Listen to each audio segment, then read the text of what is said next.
Hello, 911. I'd like to report a guru for selling a wholesaling course. He Zach, what are you doing? I'm calling 911. You're calling 911 on the guru. Yes. Come on, dude. We got. He's selling a Let's course. just help people out here, man. Fine. Hey, what are you gonna do? Put them all in jail? Yes. Okay. Fine. All right. What's up, guys? It is Rick Ginn here. Zach in here. Sorry about that, guys. I got to set them straight sometimes. Are we live? I think we're live. I think we're live. Are we live? That's embarrassing. Hopefully nobody saw that. No one saw that. Don't worry. What is up, guys? Zach in here and Rick Ginn, aka Dad. And in today's video, we are gonna not call 911, but we are kind of be like 911, where we are just going to be paramedics today. And what we're going to do is we're going to be reviving dead leads. In today's video, we're going to break down how to really follow up the correct way, but most importantly, how to revive those dead leads in your CRM, your Podio, actually how to turning those dead leads into deals. And this isn't some cringy like creative financing. Oh, it's a dead lead, I'm gonna turn that into a subject to. Now, this is wholesaling real estate, baby. Yeah. Like this is how you make money, and we're gonna talk about it all about today. With the shark in the background. It's the Shark Tank. I mean, only the real wholesalers get out alive, and there's not many real wholesalers out there anymore on YouTube. So, welcome to Shark Tank. Let's get it going. So when we talk about reviving leads, I want you guys to understand there's two critical factors in every lead you get. One is just identifying your seller's motivation. So I'm getting tired. Oh, let's fire it up. I'm getting a little tired. Well, we've got the warm up. I'm getting a little tired. I don't know. I feel like Okay, just we'll come taking back. a nap. Should I just go take a nap? I I need am someone to dying pump for me a up. Someone needs to pump me up. I am the old grandpa here. Should we throw it up? Should we pump Throw the it people? up. I think Throw everyone's it getting up. tired. They don't watching want to this. see me I mean, dancing. Let's get it going. Go, fire it up. Pump it up. Come on. Woo!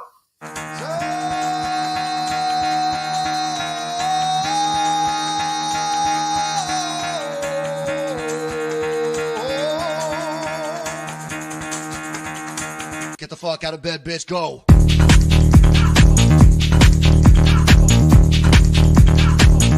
Get up, and then they got go.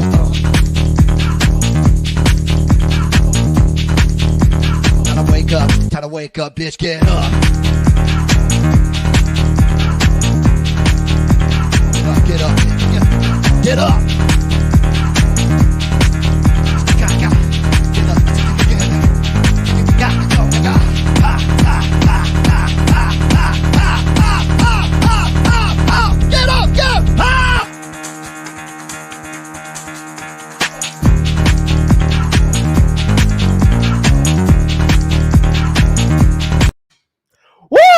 Okay. I'm pumped up. I'm there now. Let's go. Let's start pumping it up, guys. So we're talking about reviving wholesaling leads. Oh yeah. I said there's really just two basic elements of a lead that makes a great wholesaling deal. Number one, we talked about qualifying. You know, we want to deal with motivated sellers, someone that needs to sell, not somebody that wants to sell, needs to sell. You got to go through your basic qualifying questions. If you guys don't know how to do it, go to freewholesaling.com. We teach the whole thing there for free. So you qualify. So someone's got a distressed house. They need to sell it. That's only half the equation. It's like, yeah, that's a given. The other part is, it is timing. I can tell you on average, 70 to 75% of your leads, when you contact them, even when you qualify them, they're not quite ready to sell. Would you say that's the given? Yes. Most of them are going to be from a follow-up, So obviously. it is human nature to be frustrated. Like I spent all this money. I did this marketing. I found them and they're not ready to sell. Yeah. Well, welcome to wholesaling. This is how it works, guys. Your ability to be able to follow up with people that just aren't quite ready to sell, but the house is ready to sell, or they're ready, they're motivated. This is what makes the difference between a really good wholesaler and just someone that's going to get in and out of this business Yep. in 6 months. Most of your deals will come from follow-up on people that just not quite ready. So let me give you an example. I call, Zach's got a beat up house. I got it. Well, I got to, we got it from a state. I need to work some stuff out with my sisters. I'm going to walk through my probate spiel. Hmm. But at the end, he's just not ready to sell. So what do? Give up, right? Okay. Guys, this is where we talk about bringing in a CRM. And I'm talking about, I don't care if it's your yellow pad. In the old days, I used to use a tickler file. If I called them on the 1st, they told me to call them back 2 weeks. I'd pull that file and put it on the 15th. Now they have this new thing called a computer. I know. But so if you have a CRM, your follow-up is, I don't care if it's 2 weeks, 2 months. I've waited 4 years to get a really good deal before. Oh yeah. What's the big deal, guys? You're just planting a seat down the road. You have to not only qualify them, you have to find the right place to intersect your client when they're ready to sell. The only way to do that, how do you do it? You have to stay in their face some way, somehow. So what we're going to do is spend a little bit of time with you trying to find the best way to get in their face. I'm telling you guys, don't get pissed, frustrated when they're not ready to sell. It's okay. It's going to happen. The old school tactics where we tried to bully people into selling because we want to buy it now, you're cutting down your customer base. Yeah. So understanding some people just aren't ready. You got to stay in their face. So we're going to brainstorm a bunch of ideas so you can connect with people. And by the way, you can't just keep running people over left and right. If you can use birthdays, if you can just use friendly reminders and stuff like that, it's much more authentic and it will help you with your rapport building skills with it. It can't be like, okay, you told me to call you in 30 days. Zach, are you ready to sell? You need to sell me the house. I need a house right now. We all want to say that, but that's not, you actually, this is part of your rapport building and it continues on. So the amount of people that I have to follow up on minimum is 70 to 75%. So if you had 100 leads, guys, 70, 75% are going to push you back on a timing issue. It's up to you to use your CRM, whatever system you're going to do, to stay in their face and follow up. The greasy wheel, how does it go? The greasy wheel gets the What? The Really? squeaky wheel gets the grease. What? I don't know. I've never heard about that. If you don't do it, I'm telling you, some wholesaler will randomly send them a postcard Yeah. and they hit them at the right time. And you just spent 6 months nurturing that lead, but you stopped connecting with them the last 2 months. You just threw away probably $25,000. No, okay. You brought up a really good point, and this is something not outside of our channel. It's just never talked about. And I say this for everything because no one. I mean, it's in the little courses everyone does, but no one really talks about it. But I don't want to get on a tangent here, but I think this is really important just to bring up for everyone here. Is most of our deals, I mean, they're from follow-ups, but a lot of the deals we get with SMS, cold calling, direct mail, it's literally just sending, like, with offerpostcard.com, what we do with mailingmastery.com. But when we send mail out and we get the deal, it's not because the mail was like we got the cool ad copy, but it's not that because we're super really good at sales on it, but we just hit the mail at the right time for the right seller. We give them a piece of mail at the moment that they're like, you know what, I'm selling. It comes down to perfect timing. So I think it's really important to know that about dead leads is there's a timeline, I would say, when it comes to a really good wholesaling deal.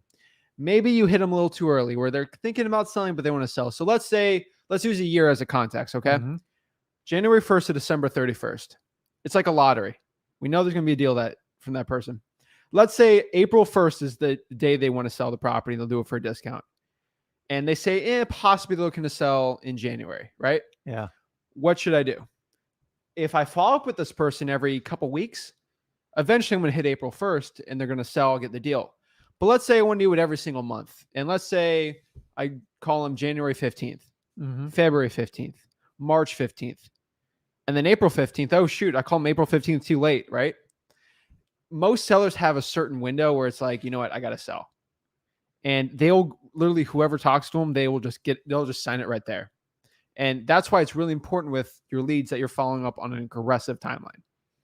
Right. You have to, but Yeah. you got to understand the days of just badgering people and like making them do a deal with you.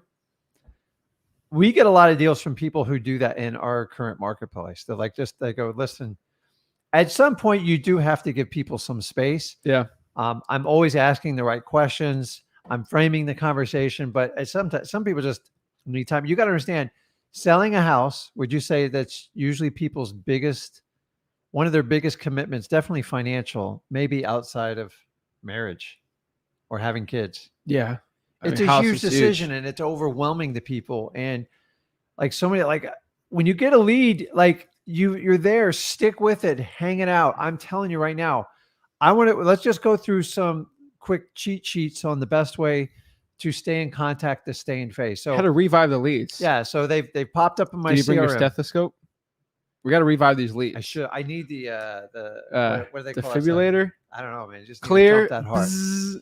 So I will tell you an amazing thing, and I've worked with a lot of wholesalers all over the country. And you guys, if you have a buddy system or you're working with someone and you trust them, that's the key here. Yeah. Is have them access your old leads and have them go through as your partner. Trusted.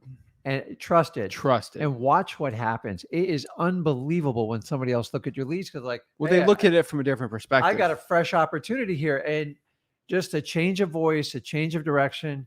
And we've done this in our own database.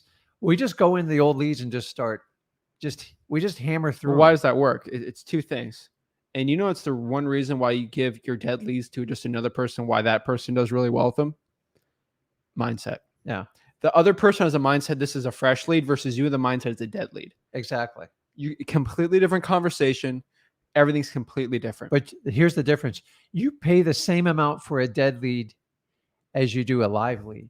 Oh yeah. So if your live leads turn to dead, you guys who do not go through them and dig through them, you're giving away so much money. So what happens is the typical wholesaler starts out month one, exciting, new.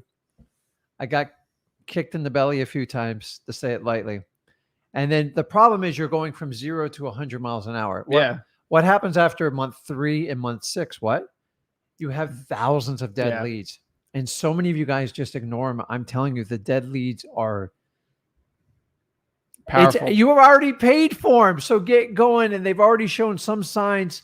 It's just a timing issue. Yeah. And as markets change, as time goes on, people change their mind. Now, in a perfect world, hey, Rick, I'm ready to sell my house. That's awesome. How often does that happen? Not much. It doesn't, guys. And I'm just telling you, a lot of times we are really good with our SMS, our cold calling. We hit somebody at the right time, at the right manner. But if you get someone SMS, cold calling, direct mail, whatever, they're qualified, but they're not ready to sell. That's the leads we're talking about. Yeah. So what's your best strategy to contact someone? Say you've ignored them for 6 months and they're in your dead leads. I got some good ones, but just before I share my ad copy, because we got some good ones. Okay. I'm going to be a little bit of a jerk. I have my top 3 ones I have, like super ninja one, not what people know. I have my top 3 super ninja tips to revive a dead lead. And really, actually, no, I'll give my top 3 on ghosted leads. They're different than dead leads. These are ghosted leads. Well, define what a ghosted lead is. Because they will not talk to you at all. You'll call them.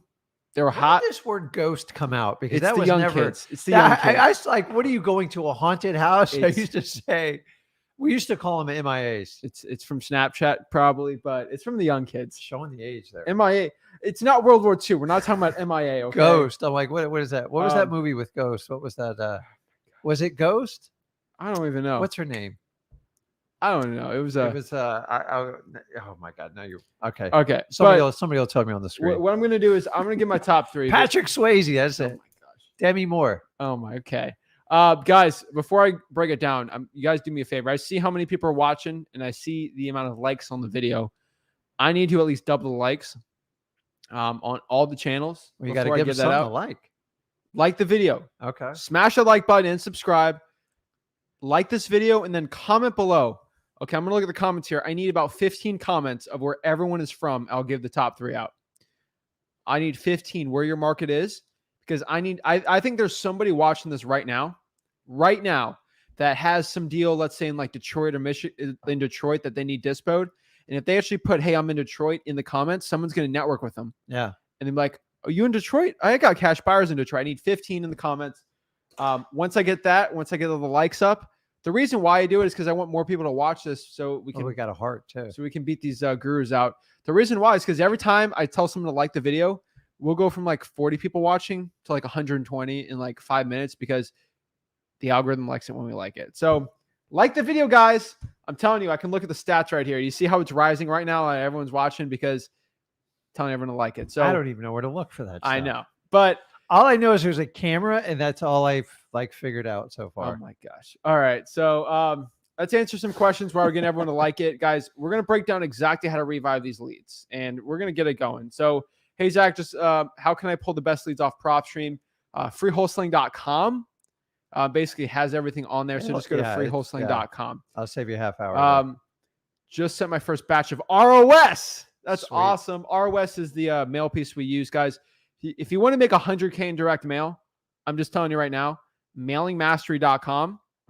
Go there. You don't have to, but you don't have to. If you like that, I use it a lot. If you're a direct mail guy or gal, and you're looking to make 100K per month in wholesaling, this is all free.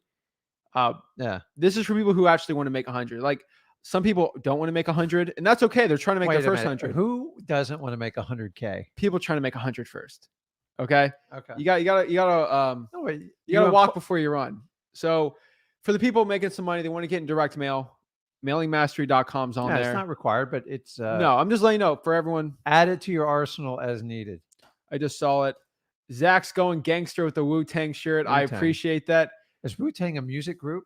It's the Wu-Tang. Okay, you know what? I'm not even giving it to you because you were in your 20s in the 90s. I remember that, but Wu-Tang Clan. I don't know if it was a sushi roll I ordered or.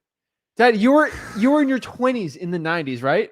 That was a long. I don't. Wu-Tang Clan. I Was don't in the remember 90s. my 90s for full disclosure. So I don't even like. You can't even give it to me. I got because married they're in my 90s. I got married in my 90s, so Yeah. I must have done something right to get you. I'm telling you, RZA's basically almost the same age as you. So okay, they're the same as you. Listen, I'm telling you, Wu-Tang. I've been listening to too much Justin Bieber lately. Oh my gosh. All right. So let's get some questions going. I'm already I pumped. like Justin. Happy birthday, Tila. Happy birthday. Happy birthday, Tila. Boy, she's in the right place. As I lay in bed That's and watch pretty amazing. this, She go. watched this on her birthday. I know. It's crazy. I love it. I wrote down some questions, asked you guys relating to literally 5 minutes before you guys relating to this. I'm telling you, we can read minds. I'm telling you. We're mind readers. I'll give you the Wu-Tang. See, his name's Wu-Tang. See, he's got it in his handle. That's pretty. Okay, and that's now I'm gonna have to go download a bunch of Wu-Tang after this. let's do it. That's Dave Chappelle. I probably got jiggy with it back then on it, right? Dude, no, It's not jiggy. It's not Will Smith. It's completely different Will Smith. So what is it? It's a rap group. It's rap. It's a rap group. I like Beastie Boys. Oh my gosh. Are they before or after Beastie Boys? They're after. They're after. Okay. But they're from New York, so kind of cool. Where's it going out here? I'm trying to see this. So, yeah, we're reading minds. We're getting it going, guys. I'm pretty pumped up for this one, guys. So any questions you have, let me know. Got someone from Chicago up there. Chicago, great market, guys. Okay, everyone's putting it. Thank you so much. You guys are amazing. Thank you, guys. Minneapolis. All right, we got it. Maryland. New Haven, Maryland, Minneapolis. Juanero's always on. Shout out to Juanero. King County, Minnesota. Juan's absolutely killing it out here. Let's get it going. Last couple questions, we'll get it going. Hey, Zach and Rick, I was wondering if you guys would talk about common reasons a wholesaling deal will fall through, as in after you get the contract. What are some of your thoughts that could go wrong? I actually recorded a video about this. Yeah, well, I'll give you the number one. So many times when we enter into these contracts, we get so excited we get it. And then you take your 30 days, whatever, to find a buyer. And a lot of you forget to maintain contact with the seller. I'm telling you, wholesaling is quick and it's fast, usually a couple of weeks. But if you wait to contact your seller at like week 3 and they don't contact you, bad things can happen. It's happened to me. At one point, I was juggling when I used to juggle too many contracts for one person. When I did this all by myself, pre-Zach times, bad things happen. You say a lot of times we don't communicate, and then if you let 3 weeks go by, you create a lot of certainty. Well, you know why the reason why deals fall apart when you don't contact. It's not because something magical happens. What truly happens is the seller loses confidence in you. Yeah. So it doesn't even come down to even talking. It's about the seller's confidence in you being able to buy the property. And if you're someone like me who's 22, the confidence is already a little more shakier. I'm just going to be honest. Statistically, 22-year-olds can't buy houses. I can. I'm part of the 1% that can at 22 just randomly buy multiple houses at a time for all cash. But statistically, I get it. The confidence is a little shaky. That's why sometimes when we're going to appointments, we have to show our HUDs, proof of funds. Hey, I bought 4 houses literally in the zip code last month, and I can show it. Yeah. That helps with the confidence. But you have to get a hold of these sellers, make them feel comfortable. I think the number one thing you can do, you don't even have to be following up like crazy to make them comfortable, is have your title company reach out to the seller the day you get the contract and have them follow up like every week. Even if it's just like, hey, we're just seeing if you have any questions about title. It's a 5-minute one. I agree. When you sign a contract and nobody calls them for 2 weeks, bad things happen. Yeah, and the seller won't tell you. They will not tell you that they're uncomfortable. And then keep in mind, as soon as they get a little doubt, they start talking to friends. Their friend's a realtor. Oh, you don't want to do that. Those wholesalers are scammers. They're gonna just steal your deed. And then all this animosity builds up. And I will tell you, if you get a seller that completely freaks out, go meet them in person if possible. Do not try to negotiate on the phone because it usually goes bad. So basic communication is probably rule number 1. Yeah. You got to have communication. I tell you horror stories. I've been guilty of this. It's the worst one when you stop communicating, or say you have to keep it extending. Maybe they have a tenant in there or they need time to move out.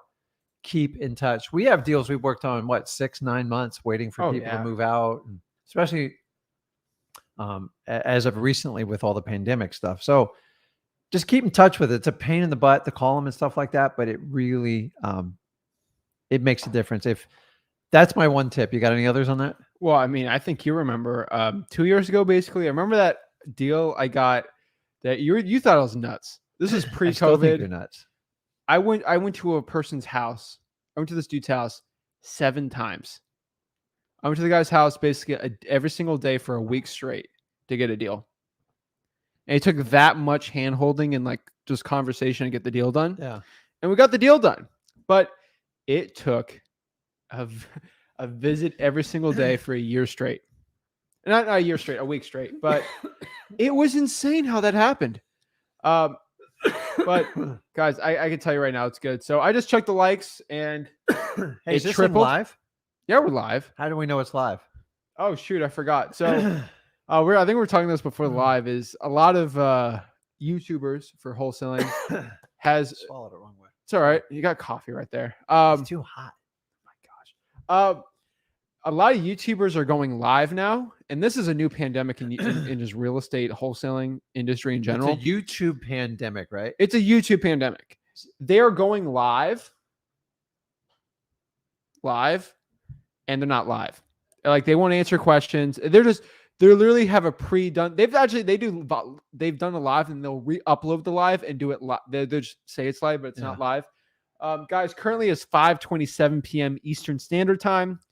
Here's my phone. You can see the time really quick. The ISO is too low on this, but actually, no, I can do this really quick. Watch. I'm starting to do this now.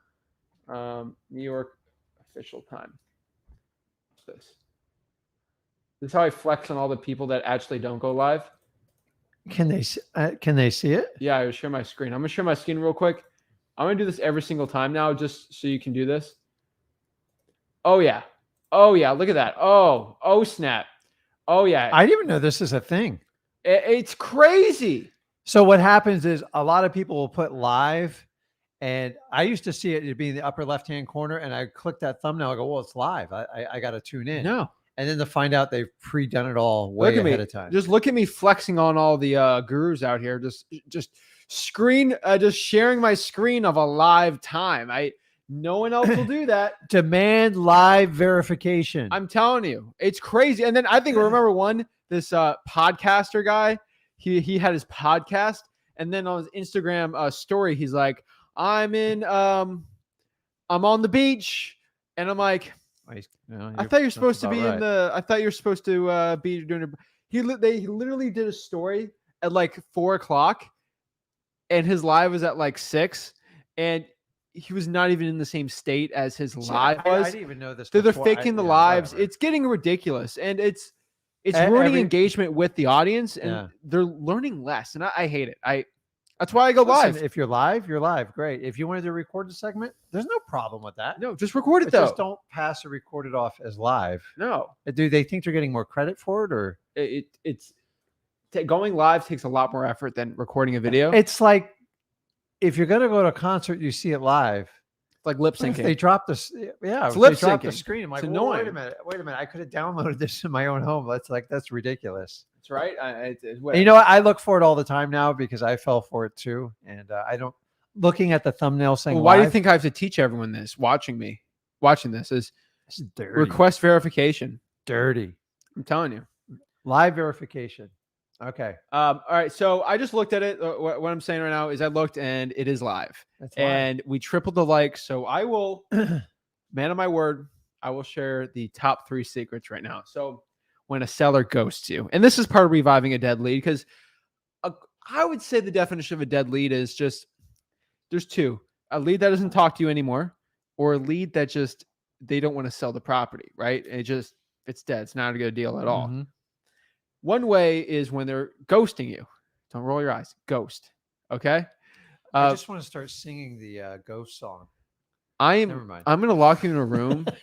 I'm locking you in a room. Everybody, what's the name of the movie? Like No. someone's got to have it here. I'm going to lock you in a room and you're going to be reading Urban Dictionary for 4 hours straight and you're going to learn it. There's a definition. There's a website that shows you all the slang that the kids are using and you're going to learn it. Okay. Okay. Well, It's a joke, but so here are the top 3 if you're getting ghosted from your sellers. Number 1. don't call Ghostbusters. No. Number 1, this is going to be the easiest one to do. Is let's say a seller's not talking to you and you're calling. Let's say you leave a text, you leave a voicemail, no one's talking to you. This is probably the cheapest trick in the book. Just go to Google Voice. See, Cheap Trick. I remember that group. Oh my gosh. Go to My Google first Voice. conference. Okay. Go to Google Voice. Get a free phone number, same area code, and just call them from that number. I can almost guarantee you they'll pick up They instantly. definitely do. And then you'd be like, "Well, this is Zach," and they're like, "Oh, hi, Zach. I've been meaning to call you. Yeah, I called you 17 times. No answer. yeah." So that's number 1. That usually will get it.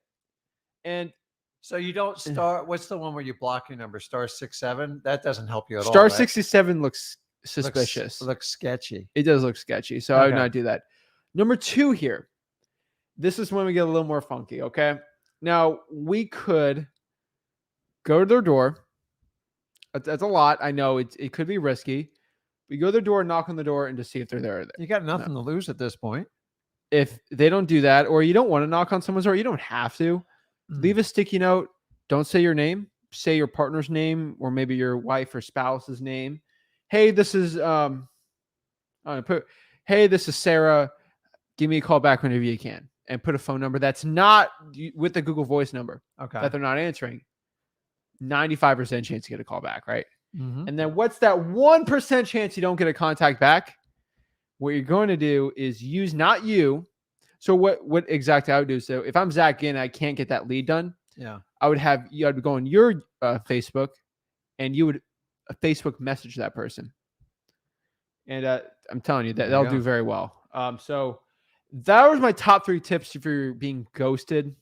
There's not much outside of that you can really do. Like you can't force someone to answer the phone, but And texting doesn't really go far when you're trying to chase someone down. they'll read it. They just want to answer They you. just want to answer it. Yeah. So the problem is you're revealing your cards, and they're not going to give you their cards, so it doesn't help you out. So the Facebook Messenger thing, it's a little bit shocking. Like Oh, it, yeah. it like so unless somebody set their settings correctly, 90% of the time it gets through. Yeah. So us older people are on Facebook, so it's actually it's the best way to really track them down, in my opinion. I'm telling you, it's- Different phone number, it's like everything, man. Like people love their caller ID, but here's what I've always found with that: people have this intrigue. You ever notice when someone calls you and you don't recognize the phone number? a big party is like, let's figure out who it drives them nuts Yeah. if they don't know who it is. So Some know, but- sometimes they try to Google it real quick while you do it, but I'm just telling you. But some people will absolutely refuse to answer if it's not on their contacts. It's- Older it's- people. It's either way. Yeah. It just depends. So But you got to figure it out. But I honestly think those are the best ways. So what are the other ways to revive a dead lead versus not the ghosting ones? Just leads that they don't want to sell for a discount. They want too much or it's too little. I mean, I think it's all about timing with dead leads. And the reason why we came up with this, I know some people are saying, oh yeah, I have the exact questions about this. There's actually not a prominent guru coach type guy, but on a very popular guru collective. That's all I can. I call it a collective of gurus who make their own guru company. okay. And the owner of that has their own wholesaling course for thousands and thousands and thousands of dollars, and they call it, I don't know. They call it Wholesaling Revive, and they make it a course. Okay. They literally sell for like $4,000 a course on how to revive dead leads. And I saw that the other day, and I was like, $4,000 to teach you how to revive dead leads? It's not. We're rocket. gonna sit our butts in a chair and just it's literally we can knock it out in an hour or two, right? It's it's a joke to sell a $4,000 $1,000 course how to revive dead leads. So I'll give you one little thing I used. Now I've done this with probates, and it's worked with massive success.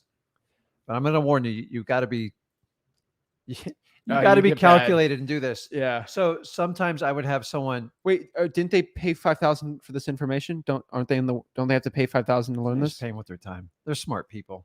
You're really gonna tell them? Eventually you all figure it out. Like paying people $5,000 for wholesaling is you're giving your money away, and you're going to find out the people teaching you wholesaling, a lot of them aren't even doing it Fine. anymore because they're flipping students. Give it for free. We won't charge But them. anyways, so on like a probate, a lot of times you have a docket and you can see the court hearings. I had a deal was going very well. It's not uncommon for the attorney to tell them to stop communicating with them, even though you have a signed contract. Yes. And all of a sudden you're like, man, it was going so good. When it goes ice cold, it's usually the attorney running the direction. Now, We recently did a deal like this. I did it, but I did so I had one where they were ghosting me. 2 months goes by. It was a monster deal. And I saw they had a hearing for a probate. Now, this isn't for the faint of heart. Now, I will tell you, I strongly suggest you do not show up in the actual courtroom hearing because you're going to stick out. You're going to stick out just like you're going to look blatantly, obviously. So most probates, the only people who ever show up are family members. Yeah. Or like freaks that like to watch court cases. Most of them gravitate towards the criminal. By the way, if you ever get bored, you can just go to the courthouse. Oh my gosh, that's fun. It's like reality TV. Anyway, so I'm thinking, okay, how do I do this? I can't walk in the courtroom because there's the judge, the attorneys, maybe like the PR, and usually nobody else. So I waited out in the hallway, and when they got on the elevator, when they were coming out of the court case, I conveniently loaded on the elevator. And as it's going up with the attorney client, I go, and guess what? They go, Rick? Oh my God. Oh my gosh. What a coincidence running into you here. What's going on? I haven't heard from you. Why? Well, I was actually going to call you today. They always say, I was going to call you. My attorney told me I can't call you till I get an official hearing. I go, well, that's not true. You want to sit down? And right there in 20 minutes, we sat down, ironed out the agreement, and I bought the house 10 days later. And if I didn't go to the courthouse, I would have never got it. Now, it doesn't work every time. This happens, foreclosures, evictions. Guys, when there's a court appointment, you know exact. It's like having a Jeep. It's like having one of those ankle monitors on you. Not that I've ever had one. You know exactly where they're going to be. Well, you know exactly who invented that, right? You did not invent that. The ankle monitor? No, that strategy. You can't coin it. George Costanza did it very well. If you guys ever watched Seinfeld, where Jerry had the dinner with the woman, and he learned she was at like Harmer Hafton Taft, like the lob. So he stood outside the elevator with George, waiting for her to come through during lunch. And they're like, "Where are you going to see?" And like, Art Vandelay. Yeah. What do you do? Importer and I export. Export. So like that's what they did. They literally stood for the elevator, wait for the dream woman to come through during lunch. Guys, Oh, what Hey, what listen, a coincidence! if you're not willing to go that far, Yeah. guys, like this is a different business. Like this is Yeah. it takes some extreme stuff. And you know what? I'd rather confront them in like a courtroom setting than like honestly, even like I'm not opposed to door knocking, but honestly, you can get resolution right there. And what's the worst case scenario? They say, we're not selling you the house. We moved on. My attorney advised me otherwise. Then I figure out what strategy to kind of go from there. So it's any type of court action you have and they ghost you, look at the docket. If it's a foreclosure, eviction, do not go to the divorce hearings. You're literally going to waste your time there because they don't get solved very quickly. But probate, all the time I get people go MIA, and it's always the lawyer advising them, and it's interesting. Or if they've completely ghosted me, I will backdoor and reach out to the attorney, Sure. and I will go from hey, I have a legally binding contract here. We need to talk. True. Guys, So- if you want tips on that, I just looked it up. It's Seinfeld. Since it's on Netflix now. Seinfeld, season 1, episode 2. Oh, just for everyone who wants to see I that. thought you were going with the girl with like the man hands when she's No, ripping the lobster and throwing it. I was no. They're outside the elevator, but yeah, I've been on a tear watching all Seinfeld on Netflix. But I can tell you that is one way to do it. I mean, the dead leads, that's a big one. I think the most obvious one, I mean, everyone talks about, but it's not really a big one. But it's just getting in front of sellers and just we used to do this a lot, and now we're just doing a lot more. Is when we're like, hey, let's pump up the money we're making this month or something. Yeah. You don't have to, for most wholesaling operations, you don't have to go out there and spend an extra $5,000 in direct mail. All you really got to do is just go all of your leads. Yeah. I remember we did a nice, every year we do a nice clearinghouse. Every month we do it now. Yeah. We'll go through like 4,000 leads. We'll have our whole team call every single And one. make a contest out of it. Like, and who we'll can get revive? like 4 or 5 deals out of it. And if you don't do it, if your buddy's doing the same business as you and they only listen, most wholesalers like to take the stuff that just comes and drops in their lap. Most people don't have And they 4,000 forget it. leads on their podio that's dead. They I got like know. 100. But even if you got 100, like ask your buddy. If they don't want to call the leads, just tell them you'll cut them in, give them 10, 20%. If you close a deal, they're like, well, I'm making nothing out of it anyways. I'm telling you, those leads, they're qualified. It's just a timing matter. And hopefully you catch them before they sell. And give yourself a reward, or do it when you're like have to do something. So for example, let's say you go for like a walk on Sunday or Saturday mornings, right? You got to walk, you got to do a 2-mile run. Okay. Is that a walk or a run? Let's say you do a 2-mile run on Saturdays. What's okay. the pace? That's where I'm coming at. Okay. So let's say, hey, you're a person, you do a 2-mile run every Saturday or something, right? Why don't one month you walk the 2 miles, but when you're walking to the 2 miles, you're just making dead lead calls. And I mean, you're going to do a slower pace, but you're walking and you're doing it. I used to do this all the time. When I just didn't want to do a follow-up or something and I had to go work out, I would just walk the 2 or 3 miles and just call like leads. And it's the best of both worlds. You save time and you're not wasting into your actual wholesaling real estate time. You're just doing it during time you'd work out or do something leisurely. So you're not one of those guys that has the stand-up desk with the treadmill going while you're on the phone. That's so painful.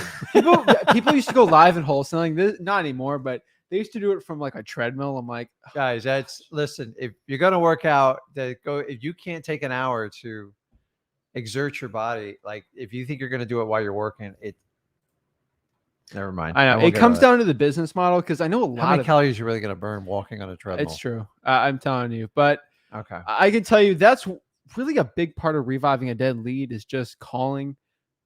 It's Another not. big- It's not sexy. You just gotta meticulously keep in their face until what's the whole Wolf of Wall Street? Till he buys or dies. There you go. Buys or dies. But here's another thing too. I want to talk about because I've done this a lot. We even do it now, even with our acquisitions people. Is I remember like 4 or 5 months ago.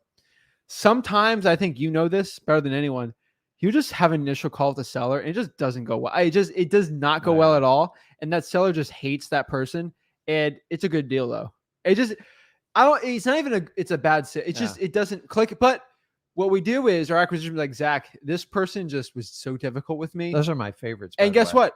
I'll just call them myself and I'll be completely different like type and they'll love me and I'll go get the deal, pay the acquisitions person, obviously. But it's just, isn't, you see that like once. So another little trick I've used, and my wife will kill you for telling this. When I just can't connect with someone, or maybe it's a female, send in a female to connect with a female. Game changer. Like, hey, I thought your husband's, I thought he was difficult. She goes, yeah, I know he's so difficult. I don't even know how I put up with him. She's like, I feel you, sister. And then the whole conversation goes 9 times out of 10, it's just getting past that initial wall. So if you have somewhere it doesn't connect or like it doesn't make sense, if you can go to the opposite sex to make a phone call, it completely throws them off. I agree. And it's just like, hey, I think John called you. Sometimes you know how men can be type of deal, and you can do that. I can't tell you how many deals I've saved that. I have no shame in it. Often, sometimes when I was doing this myself for a long time, if I had a female seller, I would recruit my wife to go with me just to try to. Now, she wasn't always crazy about it, but guys, I'm gonna tell you, man. You guys are going to hate me for this comment. Like, I probably should duck under the table. Women have a way of getting their point across much more efficient than men. It's just the truth. Oh yeah. I have a daughter. I have a wife. I have 2 sisters. I'm just telling you, you guys are better at delivering it. And so remember I always say, lose your ego. Like, get your ego out of the way and just get the deal done. We have a lot of issues with a lot of acquisitions, like men, is sometimes they try to get to the point too fast. And it's good for like efficiency. Like we're flipping a house, point. Like we get to the point, boom, boom, boom, boom, boom, right? When you're talking to a seller, like a lot of men sometimes, they try to get to the point, what price do you want? Like it's not, hey, how are you doing today? Right. It's the little things like that will change you getting the deal or not. It's not a male or female thing, but it's just the way you approach the conversation. I just see a lot of acquisitions people just do that. They don't do well. Yeah. So guys, if you have acquisitions people out there or somebody make sure their calls are recorded so you can just check up on it and you'll figure out if they're cutting to the chase. Yeah. And you cut to the chase, it's going to cost you a fortune in your business. I agree. And going through your dead leads will tell you how efficient you're doing acquisitions. Well, if all of a sudden, so here's the truth of the matter. Most people in acquisitions, when it gets outside the principal owners, they start to just what we call grab the low hanging fruit, meaning give me the easy stuff. I don't want to work too hard. Yeah. And you are going to get killed if you let them do that. So that's why, guys, I did it myself for 7 years. It wasn't that bad. Like everybody, oh God, it's really not that bad. Like I'm one of these sick guys. I enjoyed it. It's a different world back then, but I didn't have the information. Everything was trial by error. I agree. I think when it comes to reviving your leads here, it comes down to confidence. So you don't make sure the lead's dead. A lot of leads become dead with confidence. And sometimes. So what do you call a dead lead? I think we've kind of gone over this a little bit. It's just they won't contact you or they say they want too much for the house. I think that's kind of the next thing we want to talk about here is if they want too much for the house. How do you go approach that? Because there's multiple ways to do it. And I want to do a very quick disclaimer. And you've seen this through wholesaling groups and everything out there. Oh, I will buy your dead leads from you. And, you got dead leads. Hit me up or we'll. They won't buy them. They'll offer we'll create partner. We'll create a squad together and we'll go together and we'll team up together, bro. And they just want you to give, here's all my dead leads. And then they're going to go try to just like shove creative financing down their throat. And it's not a good, listen, those leads are so valuable. Do not sell them. I don't think they sell them. I think they offer like some of them try to buy them and they try to JV with like a subject too. I'm telling you right now, it's a lot of them are not good. Guys, your dead leads, they have a ton of value. If you believe it or not, I'm just telling you. Your dead leads means at some point someone was qualified and it just winds up being a timing issue or like one of my favorite. Let's talk about one of the leads we were talking about this week. We're going over it with acquisitions. Went on the appointment. House is how long they own the house for like 45 years in the family. Oh my gosh. original roof. I mean, the house needs, 100% rehab. And, a house that should be selling for 40, 50,000, the realtors have convinced them, they need double that price. Yeah. And I'm just like, it's crazy. So what do? You have to wait them out. You Or- got to let the market tell them it's never going to sell retail. It's going to need an investor to buy it. And now I don't call them up and go, "Hey, John, I told you you're never going to be able to sell it." Say, "John, hey, I just want to check up on you. I really enjoyed our meeting the other day. Your family's awesome. I just want to see if you need anything and see how things going." And just let them talk. Your goal is to collect as much intel as possible. You keep making that call every 30 days. That property sits on the market 6 months. Eventually, they are going to make a decision to sell it. So one of my favorite follow-up leads are the ones where the property's qualified, but they're just not ready to accept the truth of the value. Yeah. Guys, I can tell you a big portion of your leads are like that. Now, if you want to sell your leads and partner up with someone to take over your dead leads, but listen, they're going to take your leads. They're going to run them over as fast as they can. And then they're going to put them in their database as well. And you really technically, once you do that, you don't own those leads anymore. I want you to be confident enough to go through your leads. Guys, we didn't get in this just to be like lead generating machines. We want to get deals and flip them out of it. So I agree. I think my favorite is like when you talk to a seller and they're just like, how much do you want? And then they want like $1 million for it. And I'm like, okay, well, I probably am not the right person for you, but here's something really cool. We can just, I have plenty of realtors. We can list the property. Oh, I don't want to list it. I just want $1 million for it though. It's like, okay, well, let's break this down. You want the best of both worlds. You want a nice, easy cash offer. I don't want to pay realtor commission, but I don't want to pay any commissions. Guys, I'm going to be honest with you. A big portion of the conversations start out like this. Am I right? Oh yeah. And so here's how I look at it. You guys, if you look at, oh, these people are wasting my time. This business is terrible. Look at it like this. You targeted a list. They called you for a reason. Yeah. How many times have you called a stranger out of the blue and told them how messed up like things are in your life? Yeah. Hey, you have no idea if that person's getting ready to lose that house to foreclosure. Yeah. You have no idea their financial situation. I look at it as like, you took the time to call me. We are going to answer it live in our company and we're going to do our best to solve the problem. And I always say, hey, listen, even if I can't buy your house, I'll point you in the right direction. Yeah. And they go, hey. So instead of looking at leads like, oh my God, I promise you 100 leads call you, 75% of them are going to kick your tires hard. I agree. But a big portion of those people, are they just not ready to come to the truth of the value of their house? Are they stuck in their ego? Are they just not ready to sell? I'm not ready to throw that lead away unless they say, Rick, Zach, take me off your list. I never want to speak to you again. And if I see you in person, I'm going to rip you to shreds.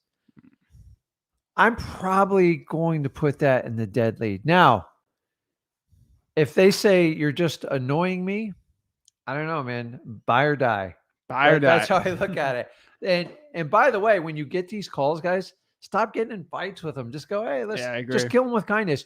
There is nothing, well, depends on what technique you use, if it's legal in your state or not. I'm going to get into that, but it's like, especially on like mail, there's nothing illegal to mail someone a solicitation. There's nothing illegal. You can't. So when they say, I'm calling the FBI on you. Oh my God. Or I work for the FBI. Yeah. Okay. Well, that's what FBI people tell you. They work for the FBI. I work for the FBI. So there's nothing the FBI can do to you. It's like, it's just, guys, all the time so when we look at how you're going to qualify a lead, once you've qualified a lead and the house is run down or they have a financial situation, you got to just keep them in your tickler file. So I would do an extra step, find out in your CRM and just try to ask nicely for their birthday.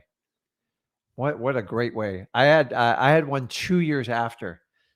I sent just all it was a text. She's like, I can't believe you remember to follow up. Now, yeah.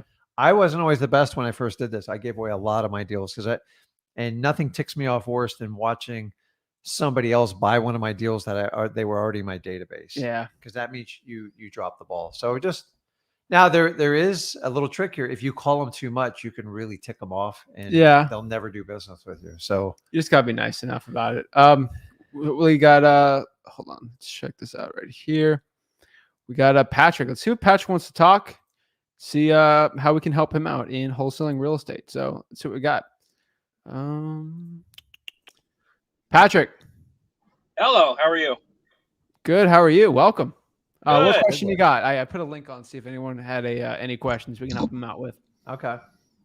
So I have a house that I'm ready to dispo, or so I thought I had an end buyer for, and due to that algorithm that I won't say, the sickness, so to speak, the end buyer is backing out. So I have till October 30th to dispo this property. So I'm kind of freaking out because this is only my second deal. And my cash buyer list is very, very short. So somebody was telling me about transactional funding. Is that a factual thing? Would you recommend something like that? Or should you just say, kick my own butt and keep on moving forward and find that buyer? Or is there a way to do like an amendment? Let's talk about, so your end buyer is out of the picture. They're not buying it, right? They're backing out because the end buyer is the one that has that sickness, and because of the whole contingency thing, and it's throughout their household now, so they're not interested. So okay, were you doing an assignment with them? I was, yes. Okay, are they on the hook, or did you put like an inspection, or like did they leave you a deposit? There was an inspection, and there was a deposit. Yes. Okay. So are you keeping the deposit, or are you giving it back to them? So because of the sickness, we're going to give the deposit back just because their situation. I get it. So I get it. Like sometimes you got to be a human in this stuff. So how much? The question is, how much time do you have? I have till October 30th. Okay, so roughly what, 2 weeks? 2 weeks. So without me kind of doing underwriting stuff here, what do you have it under contract for, and like what's the ARV considering it's basically a wholesale deal. I mean, other than the bathroom, there's some really ugly wallpaper in it that's starting to peel. It's not even like coming off completely. Okay. Maybe some fresh paint. The ARV is about 180,000. The contract price was 130. Okay. And what do you have it under contract for? I was under contract for 175. And what was the ARV again? The ARV is 180. So the end buyer was going to offer 175 because they wanted to repaint the whole house and re-wallpaper the bathroom. Am I missing something here?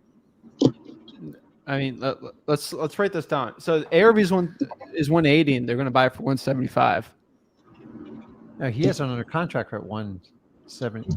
What's your contract price, Patrick? So my contract with the seller is the 130. Oh, okay. I thought you had it under 170. Yeah, okay. Dude. So I'll give you the short answer without like dragging this on too long. So do you have the ability to bring another buyer through there, or have you burned that bridge? Oh, no, I could bring another buyer through. Yes, absolutely. So what market, like what's your general market? What state, what area? It's northeastern Pennsylvania. So it's 90 minutes from Philadelphia and New York City. Yeah, I mean, you got a pretty good market going on there, right? Yeah. Is this like Berks County? Like what area? It's actually Lehigh and Carbon County, Northampton. So it's Lehigh nice. Valley. Okay. It's Lehigh Valley. Plenty of buyers. So first thing is, are they tenants? Are they end users in the current house? Who's living in the house right now? It is a non-contested divorce, so they're separated and they're just looking to get rid of it.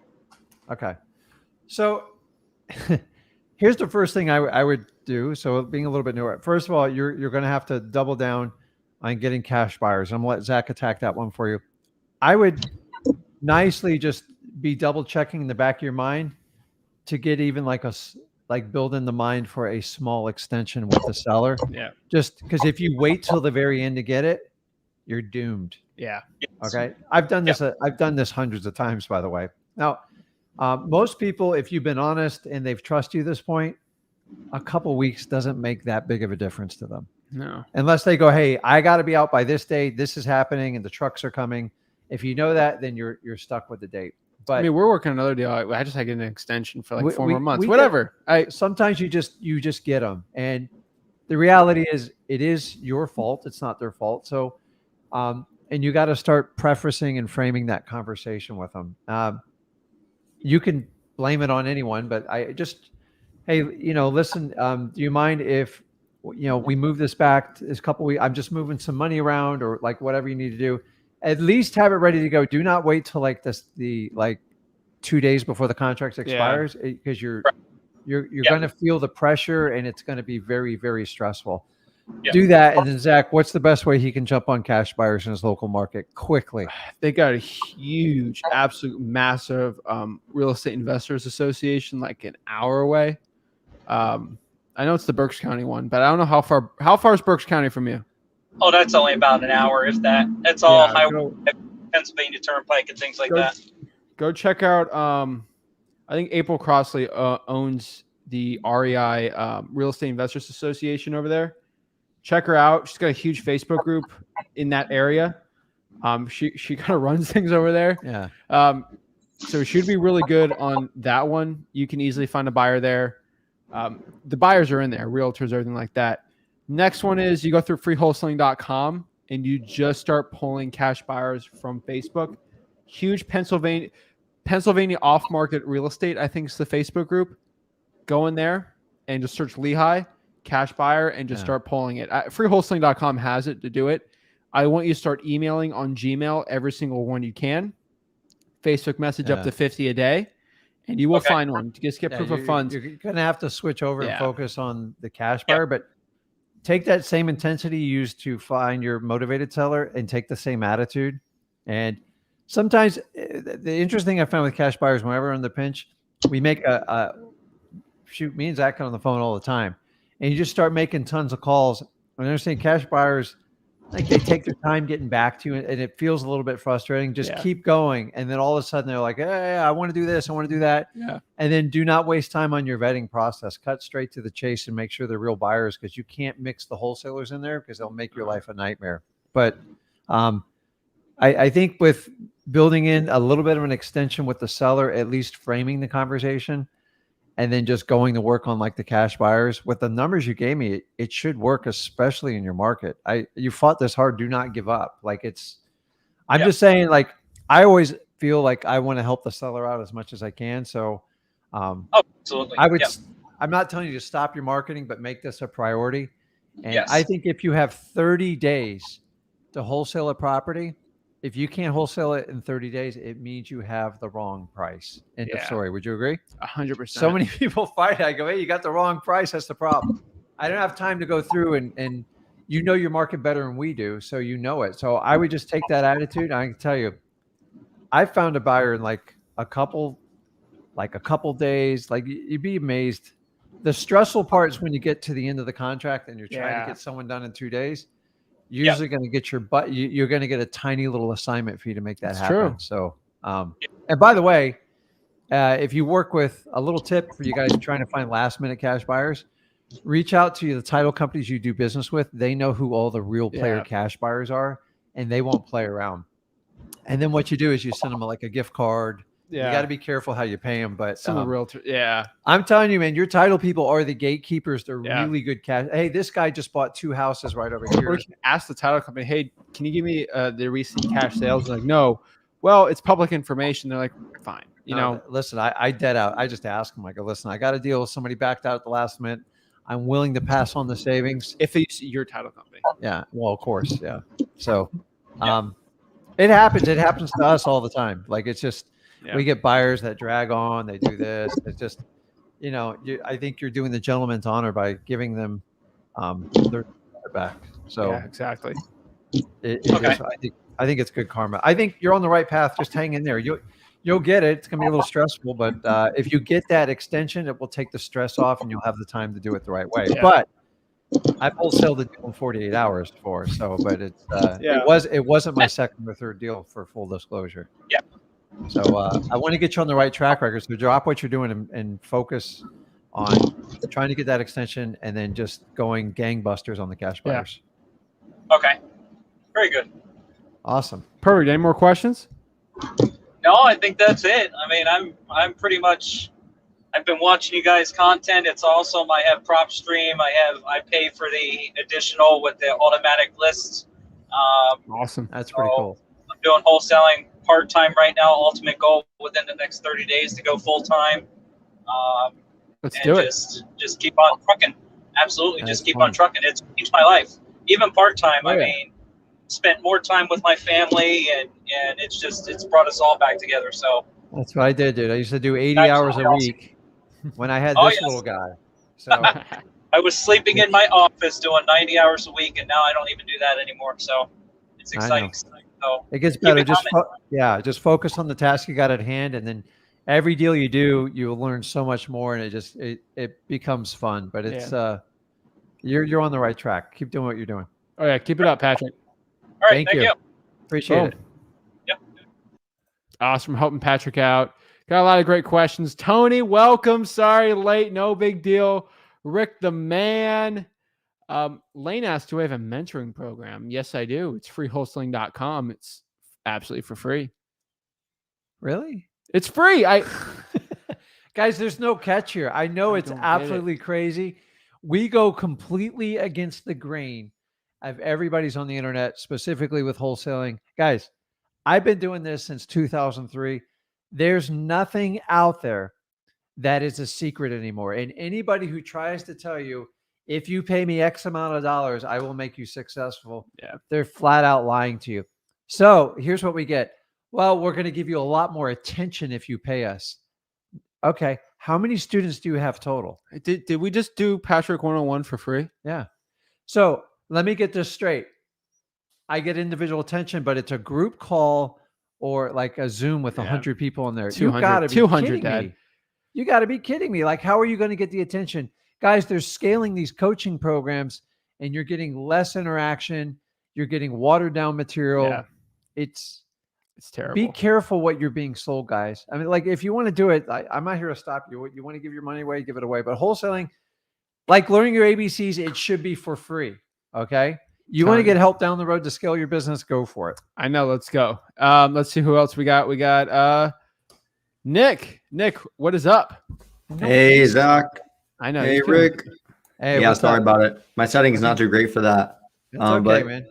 yeah, I just wanted to get in touch real quick before I do some lead follow-up, try to get a couple of contracts, God willing.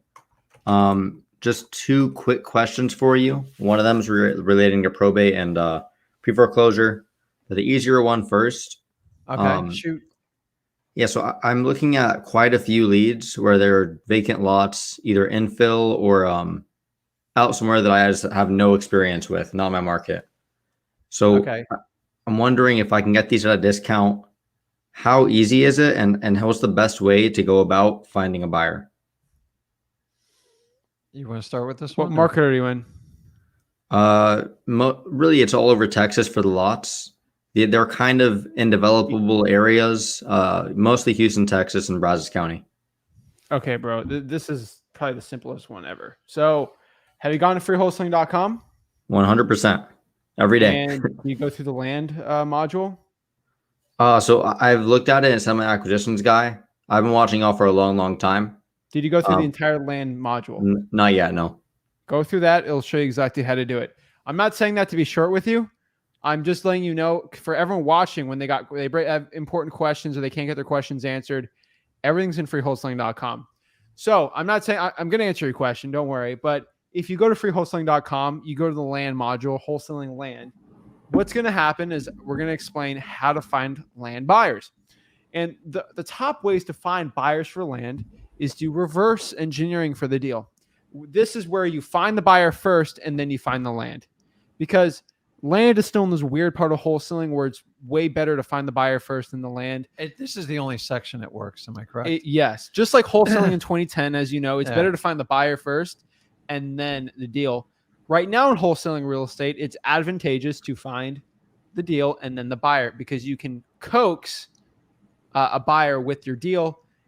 Land is a way different. Yeah, You're in so- Texas, man? Yeah, you got You Yeah. have to know what the land roughly sells for, and you got to get an idea because it's just different. It's just a raw piece of dirt. So you have to know what the market Texas is weird though, because there's a lot of like oil rights. There's a lot of undevelopable land. So you're in Houston. Is it Harris County? Yes, but these leads are not, I don't believe. Okay. So for Houston, I got 2 guys for land that if you hit me up, they'll probably JV with you 50-50. They'll get it sold. They got all the buyers in Houston. They got Houston on lock. I think there's 2. And I'll just get you connected with those people and you get it sold pretty easy. That's number one. JVing is another one. Go to PropStream and you got to look up land cash buyers, listrei.com. Go to cash sales on vacant land in Houston, Harris County. There's a ton of them. Go by residential and then go by, just make sure it's vacant land. And then you can, whatever you want. And then you'll see Johnson City LLC or Todd Smith. And that has his address. And you can true people search and cold call these people. Listrei.com is a great one. Go on the sold on Zillow for land, and you can find the buyers or the buyer's agents. And then obviously Facebook and vacant land Houston. And you just go through all the Texas groups. Yeah. It's easy, man. Land's kind of simple because it's really just raw dirt. Unfortunately, you have to know what stuff trades for with some variances. You talk about infill and stuff like that. I'm not going to sit here and lie to you, Nick, and say, I know every detail about like lots and stuff.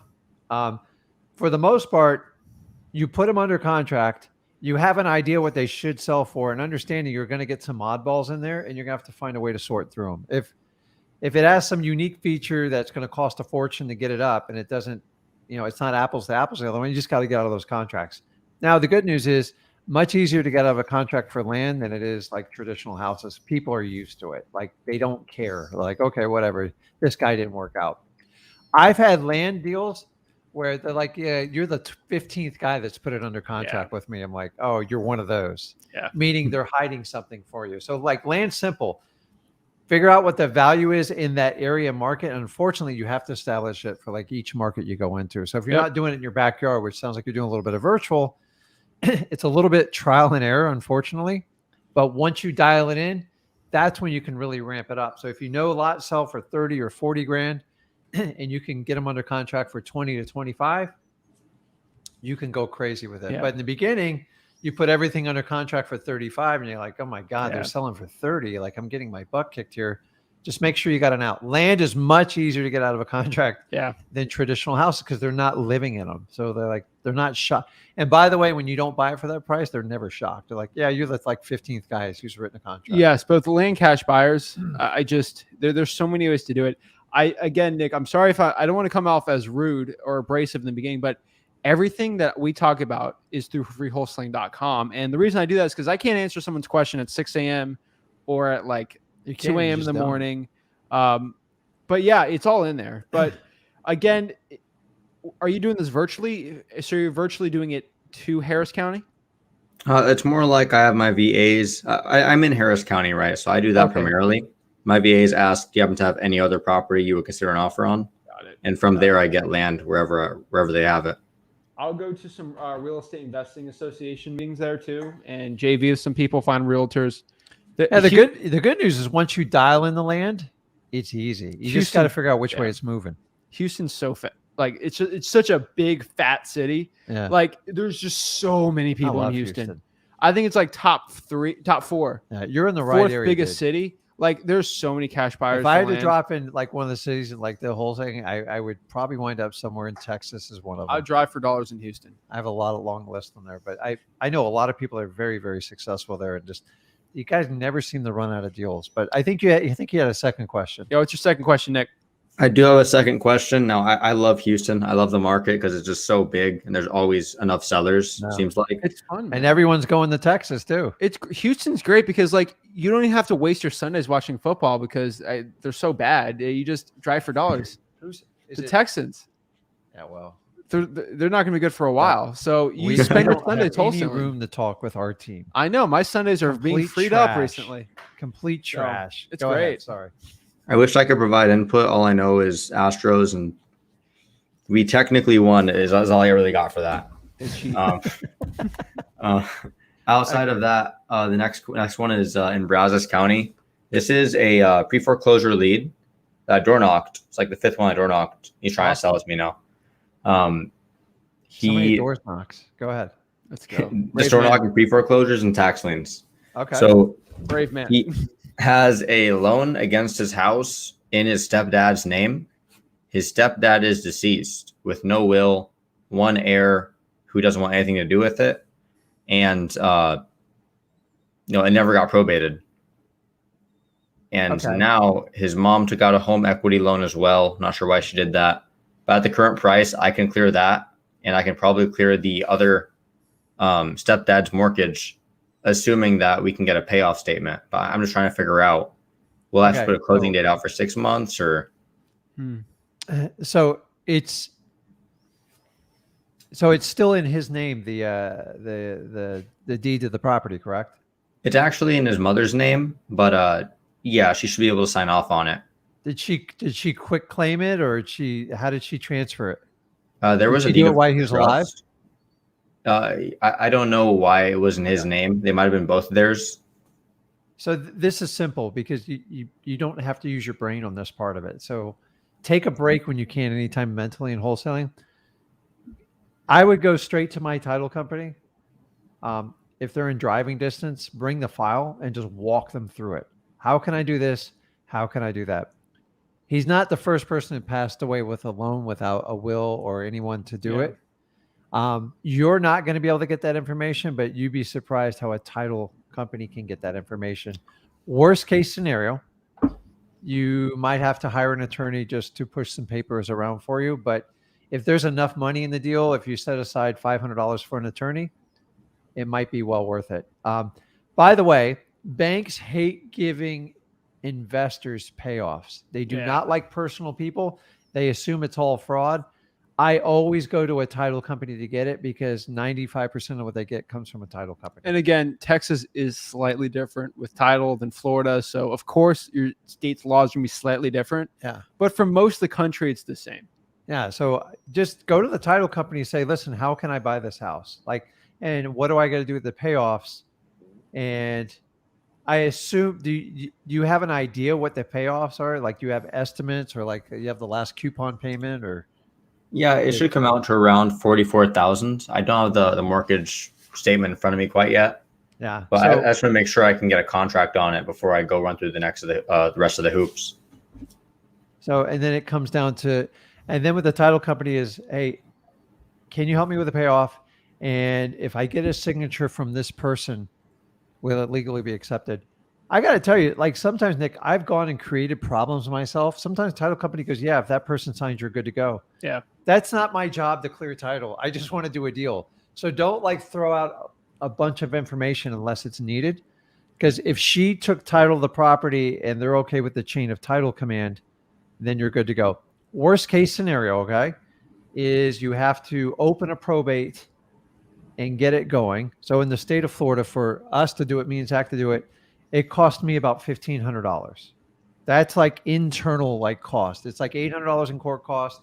And I believe we match the attorney and they get $700 or $800. That's if they don't have to go to court and do anything. Now, every state's a little bit different. Some cases are a little bit more complicated, but if I'm going to make 40 or 50K on a deal, I could care less. Now, most attorneys will work a deal out to you. Give me $1,000 and you pay the rest on the HUD. If you have to do that, make sure you have a really good deal because you're putting some money at risk. But I'm willing to spend $1,000 or $1,500 to make 50 grand. And if the attorney or the title company says you got an 80%, 90% probability, then I'll do it all day long. That's like playing craps with like the cheat sheet, whatever. I guess roulette, you knew what number the wheel's going to land on. So, and then if you're negotiating with your customer, go, listen, I'll do you a favor. I'll prepay I'll go ahead and pay for the probate stuff. You have to cooperate with them. And by the way, they'll talk to the title company, the attorney, and you'll find out usually within an hour if the case is even going to fly. And then if you have to pay for that attorney, you can write in one of your conditions of the contract that they just repay you on the HUD. That way you're technically just financing it for the seller, and they're usually very happy with that. I get more probate deals when people go, well, I just don't want to pay for the probate. I'm like, you guys have like $100,000 waiting for, and you don't want to pay like a $2,000 fee. How about I finance it, and then I get a really good deal, and then you get your money and you're good to go. And that's how I do it. But I always make sure the odds are in my favor when I have to prepay anything and make sure I can do it. And then if you do that probate, worst case scenario, it might take you 3 or 4 months to do it. But if the profit's there and it's ready to go, what's going on with the house right now? Is it vacant? He still lives there, but Okay. it's been pre-foreclosure for some time. He got the auction date postponed. So it's probably going to be for next month is why I'm kind of concerned about the timeline. So you need to start with the title company and then work your way back. And then listen, what kind of profits in it have you estimated? At his asking, I'm probably going to make a few thousand. I'm probably going to knock him down another 15 or so. Okay. I mean, it's always good. It's always good to estimate it, but I think you probably know this already, Nick. Don't ever count your eggs before they hatch, but knocking them down is going to be tough. A lot of these deals are harder, especially the pre-foreclosure. Yeah, but once they get in the pre-foreclosure Yeah. on it. I'm just, guys, whenever you're going to take a calculated risk, paying an attorney or doing something, going above them, you make sure you got profit in it. Yeah. So a lot of these probates, just so you know, Nick, when I do it, I know I'm making $40,000 or $50,000. Like $1,500 is a good, like that's a good gamble. yeah, That's like buying cryptocurrency, knowing it's going to go like through the roof. You guarantee it's going through the roof. So, and then I let the attorney, and then here's all I do is tell the attorney, what are my odds of getting this thing through? He's like 80 to 90% unless something really crazy comes out of the woodwork. yeah. And I usually have them talk to the client at least once before we do it, all the time. But now if I'm only making $1,000 or $2,000, I'm not prepaying any of that. I'm not touching. I just work with the title company. So hopefully that helps you out.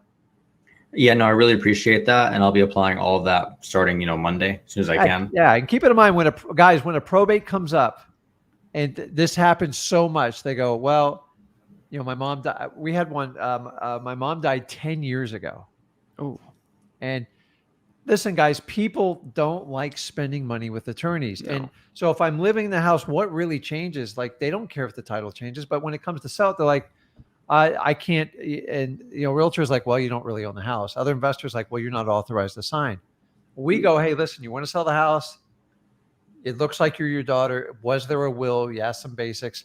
And then they go, listen, if I could put you in touch with an attorney to get everything done, but I already have a preset price before I even talk about that. yeah. And then they go, well, it costs $3,000 to $5,000 to do the probate.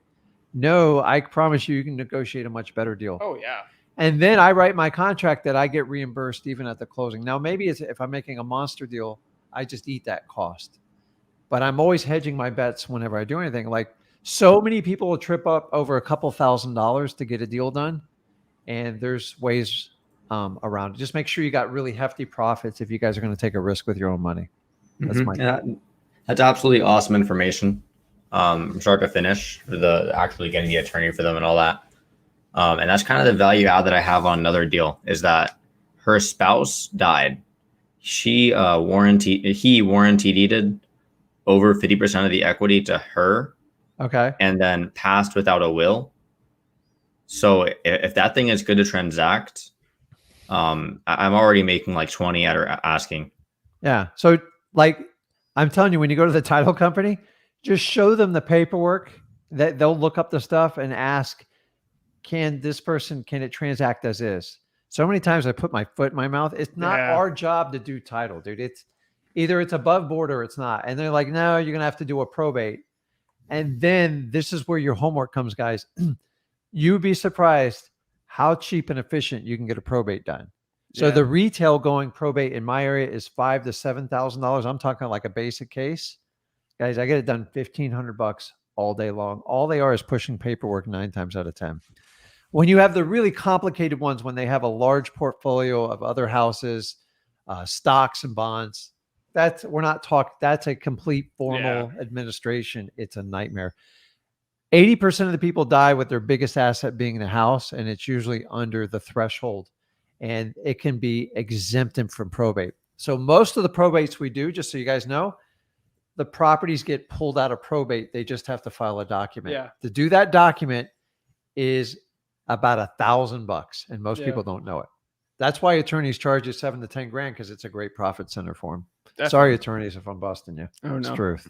Because I've paid that fee before and I got pissed. Yeah. So hopefully that helps you out. No, yeah, I really appreciate it. And yeah, I mean that's pretty much all the info that I'm going to need to hopefully continue to succeed with y'all's help. Okay. Awesome. Thank you Okay. so much. Appreciate it, man. Any Thank last you. questions before you sign off? I don't think so. I think I'm pretty much straight. That was really all I needed. Now I will be making those calls and hopefully locking some stuff up. Awesome. All right. Good luck, man. Okay. All right. Get it. Thanks. Sam. Appreciate it. Both of y'all. Take care. Okay. No worries. Awesome. We're helping the people out. So let's see here. Let's pop this on the bottom, guys.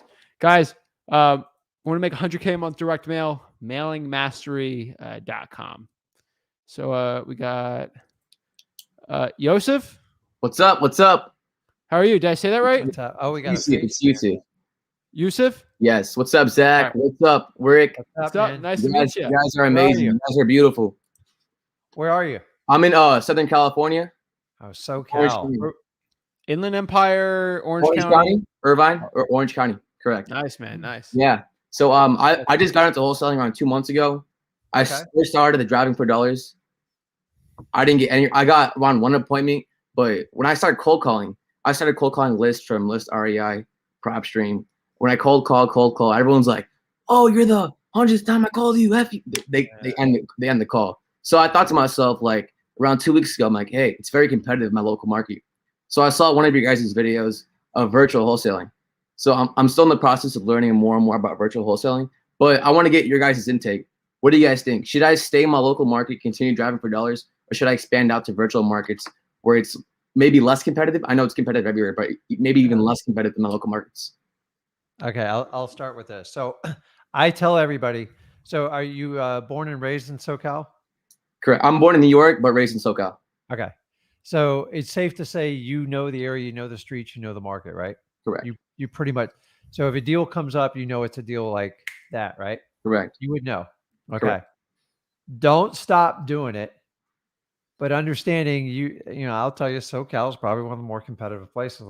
Let's not sit here and like BS each other. Yeah. But it doesn't mean you stop doing that. Mm.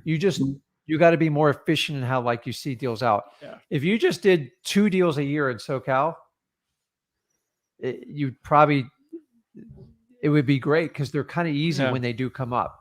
So Correct. I have friends that do all sorts of deals. The thing is, like I'm in Florida and it's getting a little crazy here too, but I'm always going to do it because I know my market. So you just got to find unique ways to market it. And when it comes up, you strike. Now, you're not going to do 6 to 8 deals a month starting out in SoCal. This brings out to what you do, and I'm not going to expose you, but I mean, I know where my house is and where your house is. Yeah. I mean, we're in the same zip code basically. We're at the average price of the houses in our zip codes like $500,000, $600,000, $700,000. Yeah. And the average price of the zip codes we do wholesaling deals, 1 to 200. Like we are not in where we don't live where we wholesale. Not in the zip code. Now, maybe like 5-10 miles away, there's plenty of properties. So I want a lot of people understanding where you live, you don't have to wholesale, but the area in general, of course. You should know the market. Like if your neighbor puts their Yes. house, like they're talking about selling, talk to them before it goes on the market because honestly, you can the deals in your area, you can underwrite in your head, like you can make decisions. And once you understand it, if I get a good deal, I know I can get the money, I can make it happen. I can't tell you some of the biggest deals I've ever done are just overhearing a conversation in my local market. Yeah. Now, here's the deal. If I go, okay, well, fine, I'm going to do 6 or 8 per month. No, you're going to have to spend like $100,000 a month to make that work. And you're going to have a lot of stress with staffing and like that. So don't ever give up on your local market. Just find efficient ways to do it. Driving for dollars is probably one of the more powerful ones because you see distressed houses, you know something's going on. And we're talking about like reviving leads and stuff. It just takes time for these deals to come to fruition. I can't tell you how many times we buy a house. I go, my God, look at this house when we drive by it. Yeah. We've probably driven by it 100 times and I can't believe it wasn't on the list. But there's a lot of other stuff you can do. This is my advice. Yeah. I say this advice to a lot of people, especially in SoCal. I prefer the 50-50 approach. People in Miami, I say to everyone, I want you to find a virtual market and I want you to put 50% of your time and 50% of your money into that virtual market, and then spend your other 50% of your time into your local market. I want you to do a 3-month basically experiment.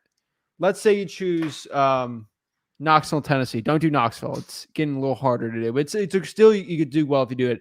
Spend 50% of your time. Let's say you 8 hours a day, 4 hours on Knoxville wholesaling and 4 hours in SoCal. Within 3 months, you can see, wow, I got 3 deals in Knoxville and I just haven't got 1 deal in Orange County. Yeah. I made about 10K here, not there. Spend 50% of your time in the virtual market, 50% time in your actual physical market, and just figure out what happens. A lot of people have found, wow, my local market is just way easier, or wow, virtual is way better for me. A lot of people in Seattle are like that. Chicago, you just got to figure it out. Stay in tune to your market, dude, because Yeah. you're So, young. How old are you? My local, I'm 18. Okay. So I'm just telling you, in the next 10 years, do you think you're going to come across some good deals in SoCal? It's because if you're educated and you know how to take action, most people are really slow buying property. It's just the truth. So at 18, if you're groomed and primed for it, understanding you're not going to see the fruits of your labor right away, but like when you're 20, 21, you're going to be, you'll do very well in your local market. Now, in the secondary market, you have to decide, am I going to go 75 miles? Am I going to go 100 miles? Am I just going to jump over on the East Coast? Listen, I'm not letting you out any secrets here. Other than Florida, the southeast part of the United States is amazing. Is easy pickings, dude. And so here's the downside with virtual marketing. I'll tell you, you don't know the market. That's the downside. But you know how to talk to people. You know how to do that. And that's the challenging part. Most virtual markets take 2 to 3 months to dial yourself in. Correct. Now, if you're going to do virtual marketing, do test your data. Don't go all in one market. The beauty of virtual market, you can pick up close shop and move to another one if it doesn't work. So you can use PropStream and do some analytics. I always teach you guys the reverse thing. If you're interested in an area, get on every wholesaler's list. Sorry, wholesalers, if you guys don't vet your cash buyers, you have nothing but other wholesalers on your list. I'm telling you. So let's break that down. It's so easy. You just brushed that over a little. It's pretty important. If anyone, hey, a cash buyers, hit me up. Put yourself on the list. You'll start getting fed info. The next thing is it's your network. If you want to actually do well in Orange County, you're going in a saturated market, you're going to have to learn networking. And you're going to have to network with every single person you possibly can. A lot of young realtors that like real estate investing, things like that. And you're just going to have to maybe start JVing, daisy chaining a little. Yeah. Maybe figure out you're really good at building cash buyers. And listen, do you think the market's going to change within the next 5 years? Like it's going to go up. It could, let me tell you, you got to get smart with your stuff though. Like, hey, you know your median price point in Orange County. You don't want to be below that. Yeah. You don't want to be above that. Yeah. So do your analytics, pick your market, get on some list. They're very quick to get on the list. And here's how it's not rocket science. They might have 10 deals post on it. Just pull the zip codes of each one and you'll identify a pattern. Yes. And then when that's how I found my virtual markets. I didn't have, why do I have to go spend all my time and money when I can just if a guy's or gal's having success and they're flipping properties and they're bragging about it on the internet, you remember I tell you, if you can't bury your ego, someone else is going to expose you. Well, it's the easiest way. This brings it back to this. When you're doing a virtual market and you're doing your physical market, I want you to make a list of the top 3 wholesalers in that market. Find the top 3 wholesalers in Orange County. I want you to, not you. You're not a top 3 wholesaler in Orange County. Well, I have a question actually. I'm raising my hand for a question. Yeah. How do you find the top wholesalers in my area, my local market? Real estate investing associations. You ask around. So, hey, do you know who like the top wholesaler in Orange County is? You ask local wholesalers there, and they're like, oh, John Smith here or Sally Sue. I want you to study these people. A lot of them are going to sell coaching programs, and they're going to brag like, I just made $50K at 123 Orange Street right here. Yeah. Okay, where it's at this zip code. I just made $50K on this street, that zip code, and then you figure out these zip codes are actually really good. And then they start, hey, what kind? And then you go watch their podcast. Oh, all I do is drawing for dollars on code violation lists. You start learning what their marketing strategy is, and you start copying them. Now, let's say you want to do virtual wholesaling in Alabama. Let's find the top Alabama guy in like Selma. What is he doing? All he's doing is cold calling high equity. Do that.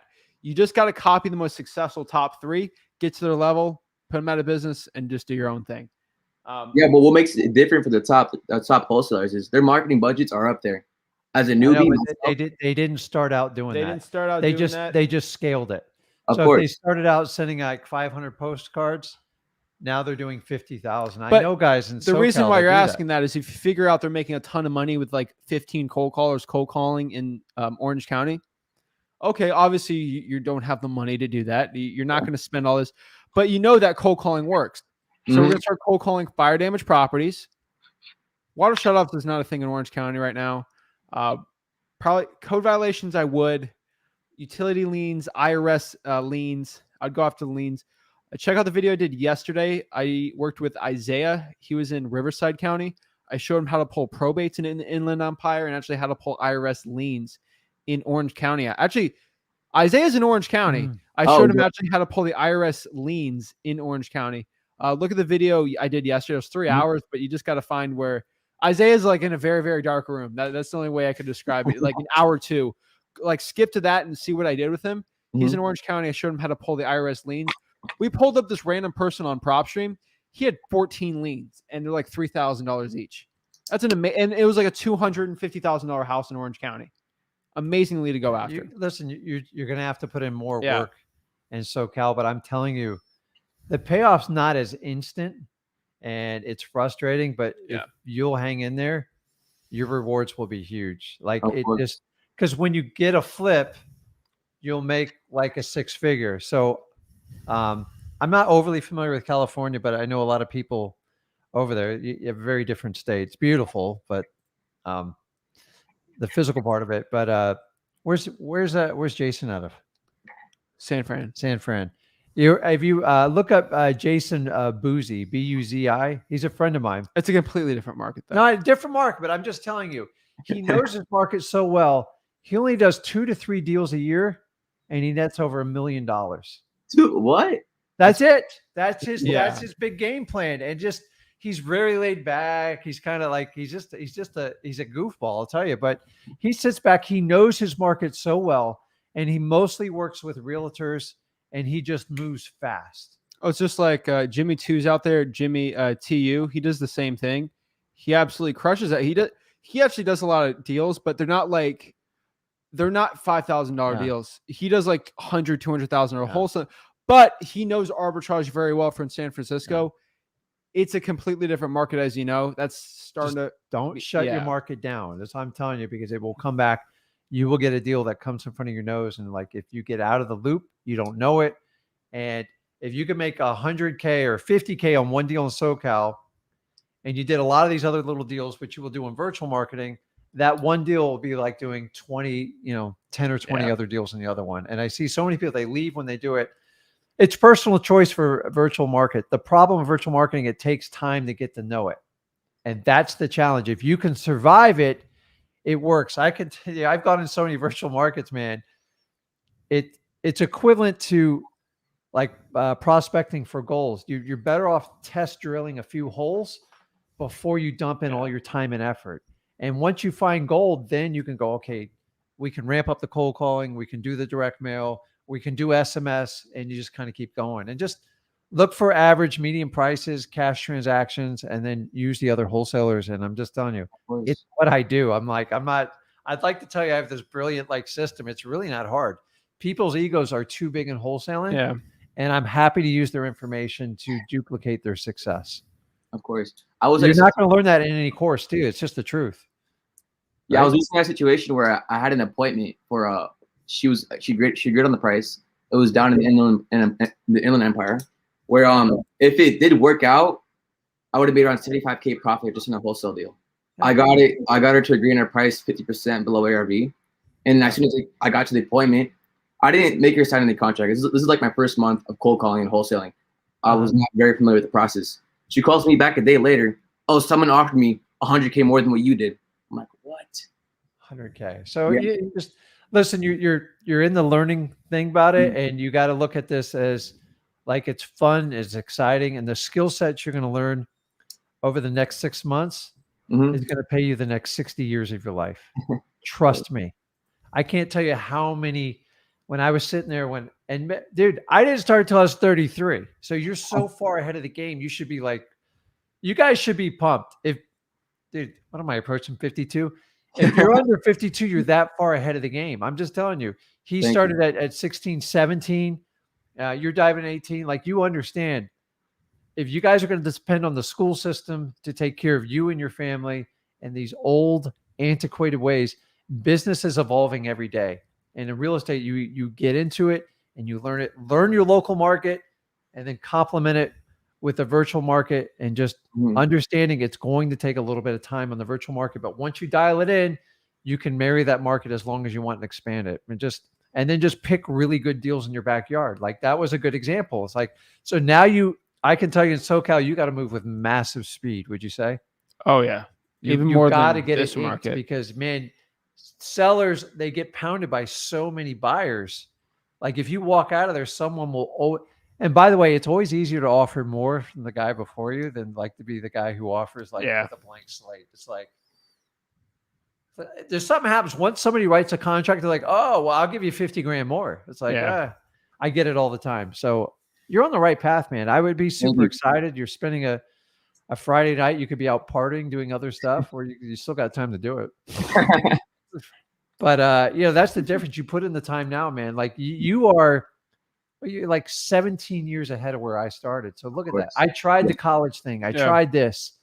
Dude, all I got was like a job that I had to sit there and just get married to, and I got my butt kicked in it. I'm just telling you, like, you're already on there. So you're going to put in, I'd look at this as your basic training, man. Like, you're doing your 200 push-ups right now. It's okay, man. Like, every one of them you learn from. It's your 10,000 hours, and that's what you need. You got to put your 10,000 hours in talking to sellers. Get your David Goggins in and go with it, man. I can literally go to any seller right now, close a deal, because I put my 10,000 hours in. It was probably through cold calling mostly, but man, you copy the best and just copy what they do, and then create your own from there. That's what I would say. Yeah, it's not the nicest thing to say, but find out what they're doing right. You'll put your own flair on it. Nobody truly. Like, we're not asking you to be Zach. I'm asking you to be Rick. No. I just need you to be you, and just understand how to talk to people. In SoCal, don't leave it, and be super fast when something comes up, because you know when someone's going to come right behind you if they don't sign. And just be on top of your game, and then pick your virtual market out and just have fun with it. I understand it takes a little bit of time, but like, find one and just kind of go with it. And if it's not working out in 90 days in a virtual market, cut and run. Like, do not sit there, because you don't want to give up another 3 months. So do me a favor, learn how to pull probates. It's going to be really hard in Orange County. Learn how to do it. Go in person. If that was the only list, let's say I go to Orange County, I can only do one list. It's probates. Yeah, and speed kills there. You have to be the first one there. Like, and it's hard to get that list. And obviously they're going to be like, you can't get that list. You got to keep going. And here's another cool part. Code violations actually work in California. I don't know why they do. Hemet's really hot right now with it.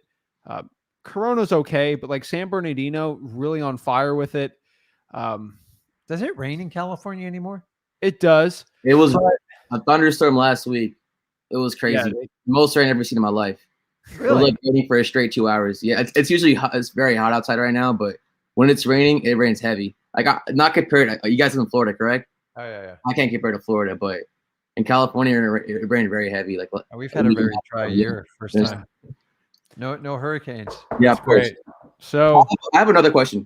Yeah. You say young people like me starting at a young age maybe have some sort of advantage, but I feel like when I'm young, my credibility is very low, because when people look at me, they're going to think of why would I work with a young man when I could rather work with a experienced old gentleman who knows. You're already losing. You are literally already losing with that mindset. Yeah. So confidence. Here's the deal: is of course you'll earn your confidence. You have to earn your own confidence. Like, there's a battle you have to talk inside your head. I had this exact conversation with him, because he's like, well, I'm only like 17 or 18. Can I do the deal? I go, who cares? Like, who gives at the end of the crap? day, literally, I said it yesterday on my live. Someone says, you look, I've been told this 5 years straight. I probably have another 5 years of this being told if I go meet the seller. You look awfully young to be buying my house. You know how I answer it? Will my age affect the money at all used to buy your property? No. If I give you the cash to buy the house, will my age affect that at all? Money talks, Mr. Seller. I'm here to buy the property for cash. Will my age affect the sale of this home at all? I believe it's not. I will buy this property for cash. Me and my partners, we're ready to go. We're ready to buy it. If you're serious, I'm serious to go. And hey, as a young person, you probably don't have $500K to buy the house, but you have a partner who's a cash buyer who does. You have all the confidence in the world to buy the property. If you come in saying you and your partner have the money to buy the property cash, which is not lying, you and your cash buyer does, you should have no issue in the world buying it. Your age will not determine the money. And remember, That's it. what you lack in experience, you should have that much more energy, that more enthusiasm, excitement. You can't just run in there with so the old guy's going with the crabby attitude. People hate it. They really don't like. And so listen, I used to say, my partner's like the crabby one with the money. I'm the fun guy. I'm here to talk to you, and you play good cop, bad cop. But I've already told people what you lack in experience, you have to make up in enthusiasm and just going out of your way to connect with that person, because in the end, that's what gets deals. People, honestly, in the end, they assume you got money if you're talking to them at the table, and you got to get past that point. Once you have confidence, you're good to go. Once you have confidence, just go with it. So put your seller in their place if they ever say it. And once you put them in your place, they're like, oh, shoot, he's serious. I know. It's real. And I'm telling you, in a year or two, you'll literally forget about it. Zach forgets about it all the time. He's because he used to tell me in the beginning, he's like, well, why don't you go with me on this appointment? I'm like, no, because we're going to create a monster. I'm not going on you on every one of them. You just have to have confidence that they will literally, once you go in there acting like you know what you're saying, you're good to go. It's all about mindset, but sometimes you got to put a seller in their place. But after that, you're good to go. And they respect it when you put them in their place. Yeah. So if you need help with that, just do a little bit of role playing with someone you trust, and just have them go, you look young or something like that. And dude, take it as a compliment. My wife gets she loves when people ID her. It's like, oh my God, do you think I look that good? Wow. It's kind of and I always tell people, you can't start off a relationship with a lie. So, and most times in public, it's not courteous to ask people's age. Would you correct? Would you do when people ask you your age? I get asked my age all the time for wholesaling though. Yeah. When I started out, the problem is if you walk in like you own the place, you'll be fine. My first couple deals, you walk in like you own the place, they're not going to question it. You just got to be confident in yourself, and you have a cash buyer. You should be confident you're going to buy the property. Mm-hmm. Have a smile, walk with confidence, ask questions. That's another big thing for a seller to know that you know your stuff. Ask questions, and ask questions. The key here also is asking questions you know the answer to. So you're walking around, you already looked at the property appraiser. You know the roof is 15 years old. This roof looks a little old. I mean, how old is this roof? Oh, what is this? Is that clay roof? Because you see it's on clay. I used to go on appointments of older houses in Fort Pierce. I looked at the siding. It said siding was cypress. I'll literally go. This is when I was 19. I'll go to the seller. He was 60. Is this cypress siding? I knew what the answer was because the property appraiser said it was cypress wood. Yeah, it is cypress. Oh, this kid knows his stuff. I just looked at the property appraiser. Just do a little bit more homework. You got to. By that, anytime you know the answer to the question, you're going to win. I don't care if you're asking a teacher, you're dating a girl. If you know the damn question, but don't look like a hero. Yeah, but don't be like, oh, is this site? And then you just keep going. Was this built in 1989? That's pushing it. But this looks like was this house in the 90s or something? This is sometimes we're going to point. This is a classic 80s house in Port St. Louis. So a casually do it. You do it once or twice. Once you get one or two deals under your belt, now you have the proof, the concept. Your issues are just an internal conversation because they never really, let's face it, schools don't sit there and teach you this stuff. Nobody kind of goes, hey, dude, you can do this. They're like, no, only grown adults can do I didn't learn about septic tanks until I was 19 years old. He still doesn't know half the stuff about property. We don't know everything about property. All the time when it comes up, I'm like, I have no idea. I'll have to get back with you. It comes down to confidence. And once you got that, you're good to go. Yeah, you'll be fine, dude. You're so far ahead of the game. Just stick to it. Your investment will pay off huge. I'm telling you right now, you're on the right path. Thank you. And by the way, Rick, I live yesterday. I asked you to make a Discord. Did you get to make a Discord?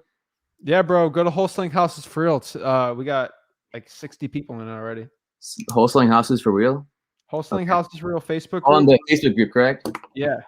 All right. I think I submitted a request to join the group. I All don't right. I'll accept you on Of course, there. yeah, no I problem. No yeah, it's problem. working. Okay, Thanks, man. man. Appreciate it, bro. Keep it Keep going. up. Guys, Good luck. took a lot of advice. You guys are great. Keep at Thank it. you. And Thanks, man. I will get to the free wholesaling.com. I didn't know it was actually free. So knowing It's actually free. What I It's thought was, freewholesaling.com. what I thought was it's free wholesaling. You're gonna give us a couple of lessons, and then for the rest of the lessons, we're gonna have to pay. That's what I thought. Okay, so leave them up there. Guys, I'm telling you, this is the problem with the business, okay? Yeah. I came from that mentality. Honestly, full disclosure, I did it. I got so sick of it in 2014. I just left. I go, I can't do this crap anymore. You guys are just peddling snake oil. It's all about the marketing, and you're going to make $100,000. It's easy. You sit on the beach. It's all BS, guys. I'm telling you right now. I've been doing this since 2003. There is no more secrets in wholesaling. It's all out there. So if you're going to have people keep selling $5,000, $7,000, $10,000 packages, when you give them that money, your life will be no different. I'm sorry. And now they're like, well, you're going to get personal attention. Yeah, you're going to get personal attention with 700 people on a Zoom. Dude, you're on with us one-on-one. I'm not asking a dime. I've never asked a credit card. I've never asked anything. That's amazing. I said when we fired this thing back up, Zach says, what do you want to do? I go, I want to impact as many people as we humanly possibly can. And I don't want to charge anything because I want to do it complete. We make plenty of money wholesaling. Like that is my bread and butter. When you get a coach doing, most of their money's made from flipping Coaching, students. Yeah. And it's the truth. They'll never tell you the truth. I know this because I've been to all the conferences, everything they do. And how are you going to take advice from someone who's not even overly active in the business? This business changes so quickly. A lot of the old stuff still works, but stuff changes. SMS, RVMs, cold calling, SEOs, pay-per-click. I'm just telling you, people are, I get this all the time. Like, oh, I think I'm going to go in there and you're going to trick me. I'm telling you guys right now, if you're watching this video, we offer the most extensive wholesaling course. It's absolutely free. It's There's actually not one upgrade in it at all. Well, here's the thing. It's not even about the free course. It's the number one, it's the number one gone through course for wholesaling in the entire world. Hands down, I can say there's not one wholesaling course that's more people have gone through it. I've looked at the numbers. I know for a fact. Just go through it, bro. It's all in there. All right, I'll go through it. I have no Trojan horse for you. Just go in there. And honestly, whatever you thought you're going to pay for a course, invest it in yourself. Of course. In developing you or marketing. But please don't give an unproven guru $4,000, $5,000, $10,000 to wind up right back in my course. Because I tell you right now, I've told people, I give you this challenge. If you've bought a course, compare it to freewholesaling.com, come back on here and give me a review. I guarantee I'll blow them out of the water. I guarantee it. The content's so deep in that thing, it's disgusting. So it's for real. Spread the word. All right. Thank you, boss. You guys leave great value to the world, helping people out, not charging for whole coursing. You guys are amazing. Keep at it. Thank you guys so much for your advice and your time. It means a lot. Okay. Oh, awesome. Thank you guys so much. Yeah, bro. Okay. Yes. It's free. Like I don't know what else people want from me. You know what? People are so used to getting bashed in over the head, all these tricks and, hey, I'm going to bring you in my funnel. I'm going to teach you a lesson or two. And then I'm going to ask you for $5,000 with a sales guy or gal. Guys, that is an old broken model. It's being taught by gurus to the gurus in the business. And listen, guys, you got to retire that model. It's old. It's tired. It's dated. Nobody wants it anymore. You're in a world of information. And if you can get people's attention and help them out, everybody prospers. Our goal here is to touch as many people as we can. And guys, go ahead. I stop paying these ridiculous fees for wholesaling. It is unwarranted. And it's an old, tired, this stuff they used to pitch to me when I started. I know. My goal here is when you do, if someone unfortunately does a call with a guru, all I have to say is freewholesaling.com. I don't want anything else. That's literally.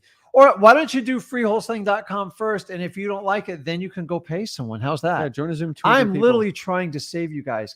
I could sit here and charge. I could make a ton of money off of doing this. Guys, it's not always about money with me. I do just fine wholesaling. Trust me. I am very, very happy. I don't need I don't need the coaching part. So they go, hey, why are you guys doing this? I'm trying to create a legacy and an impact. We are the only ones doing this way. Am I correct? 100%. We can talk free. about it forever. I know. Guys, it's free. Watch out. There's a guru. Oh my gosh. Okay. All right, let's go. Last caller here. Guys, we do one-on-one calls like for free. Like, I don't know what people want from me. Christy. Is she there? Christy, hello. I see your photo. She's Hey, muted. sorry. Can you hear me? There we go. Yeah, there you go. Yeah, we can My hear you. bad. Yeah, I'm having issues with the webcam since I've gotten this or had this computer. That's No okay. big deal. So I literally have a cluster type deal on my hands that's would potentially be the first one. And I have no idea how to put this together because it involves vacant land, residential. And then there's another lot right behind it that has a house his granddad built on some property. And it's also got a tenant that has the renter's right of refusal in place. So I was thinking, okay, my first deal is going to be a little bit more simple than this, but yeah, I need advice or help or JV or anything I can take.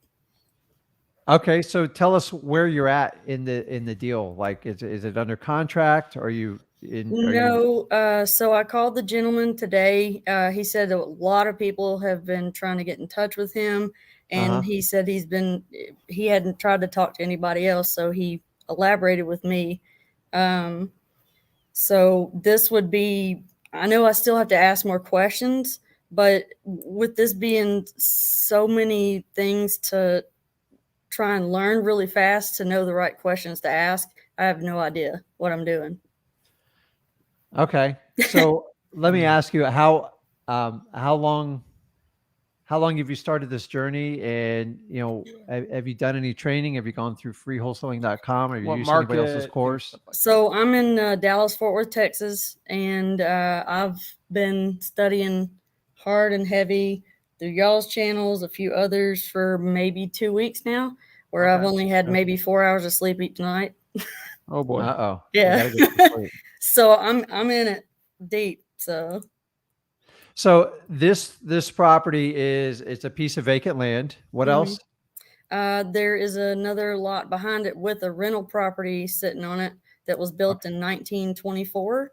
Okay.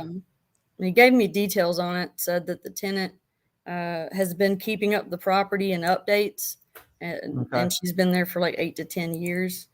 The vacant lot is, let's see. Oh, I'm sorry. The house is like 1,346 square foot, 3-bedroom, 1 bath. And then the lot, he said, was like 50 by 50. Okay.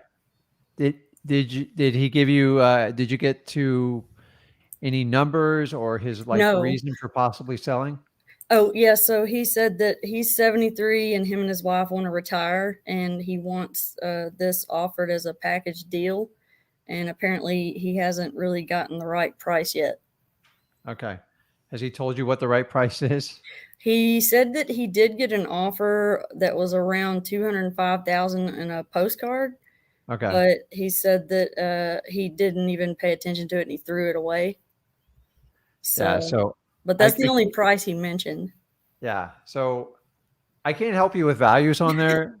And yeah, no, the valuation I can handle. It's all these other factors in it at once. Like, I have no idea what questions to ask.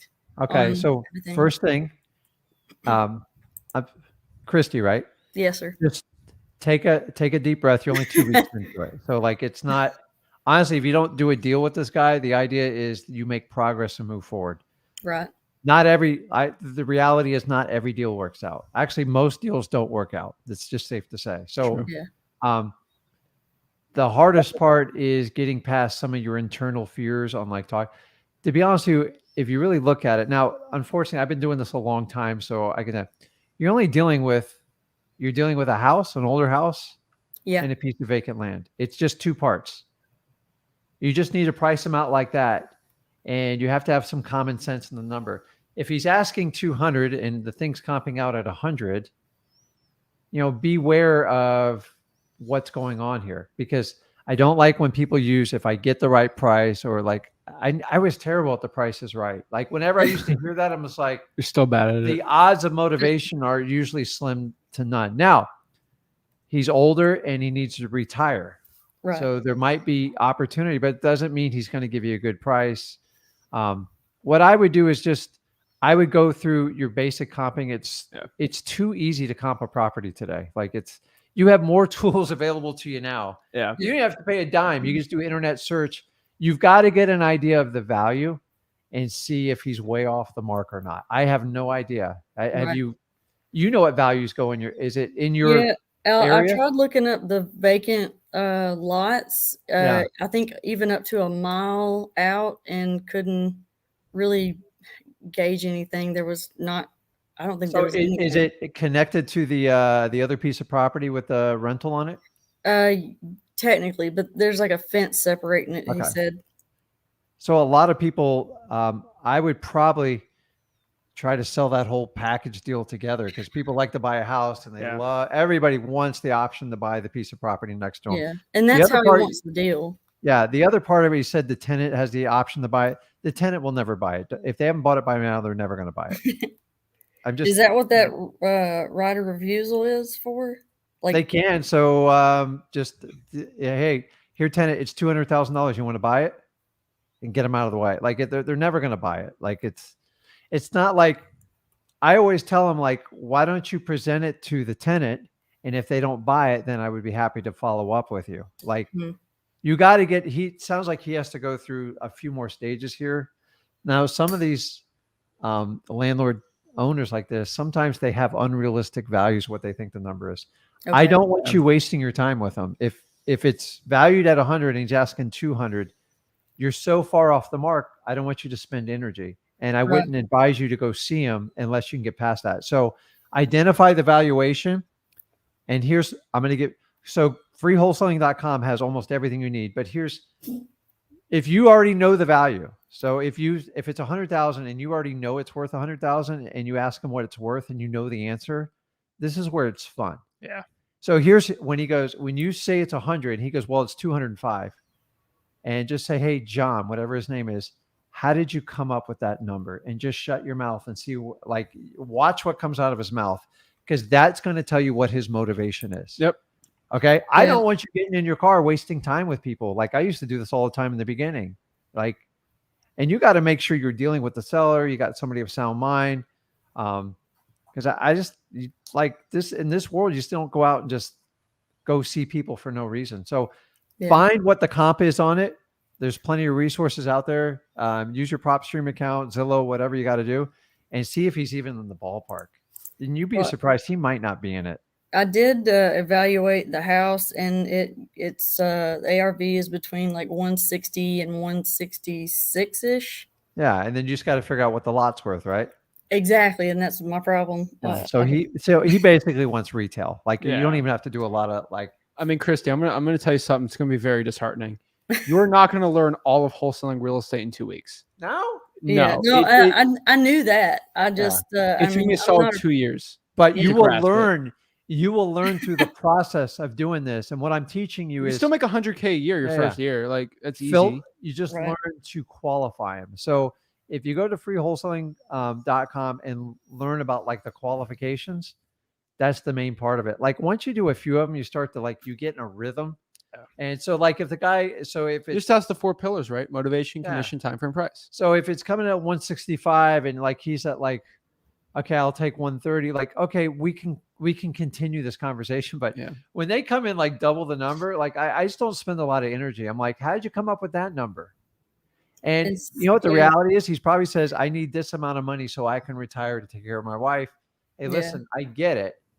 But we have to see what the house can afford. I got to bring you back to the asset. And it's so just start out with some basic questions like that and just kind of have fun with it. I personally feel like he thinks it's worth $1 million, and if you'll pay it. But the problem is you got to turn around and sell it to someone. And if there's no money on the table, move on to find something else that has money. And now you know what kind of an unmotivated seller looks like. Right. And plus, I mean, I'm starting to realize this whole renter's right of refusal, if they're not wanting to move, the new buyer won't be able to collect even more rent either. So Yeah, but that's that just comes down to, so whenever you buy a rental property, you want to get a copy of the lease.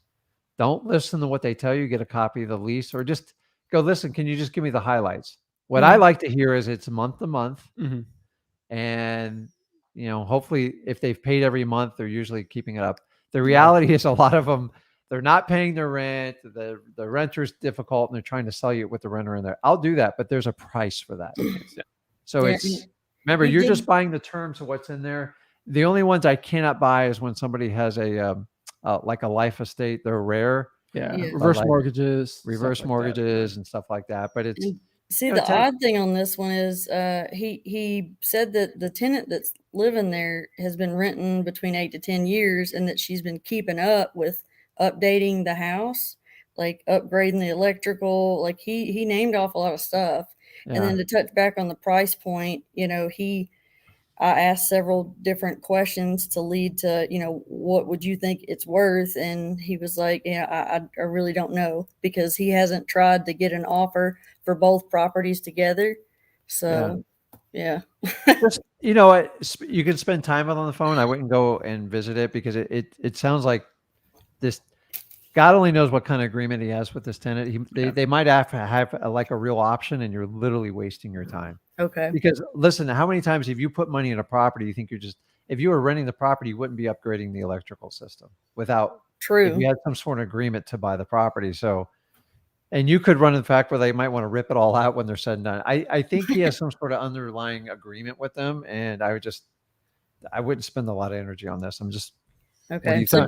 No, I would dive a little deeper in it, see if they can give you a better price. How much are they paying in rent? Do you know? I didn't think to ask that question. He was trying to. The rent's the most important piece of your equation, because I had interrupted his evening. He was trying to leave with a neighbor to go eat. And Southern hospitality, you don't take a man away from their food. So I get the same way here. I pulled as much info as I could out of him. So how'd you get up? Were you cold calling him? Yeah. So I had been working on a list last night until like 3 in the morning, doing code violations. Been there, done that. Yeah.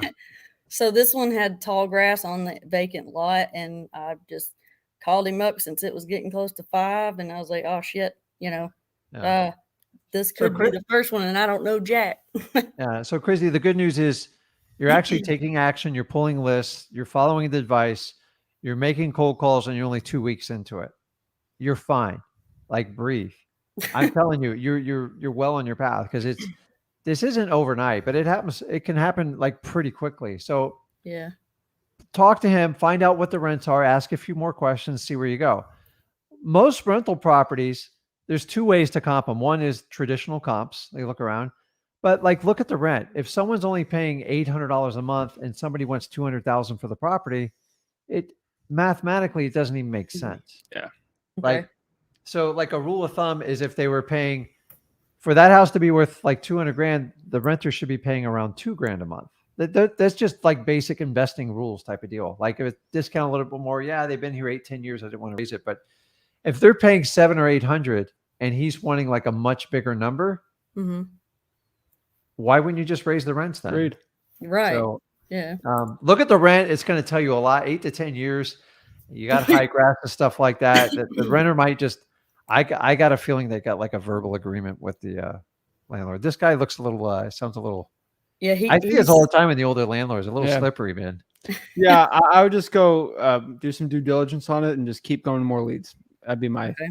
Yeah, but you're on the right path. Keep pulling lists, keep doing what you're doing, and just learn from it. And never, ever, if you're brave enough to do the cold calling, which God bless you, because I'm not a cold caller. He's the cold caller. Driving for dollars is way better in Dallas, though.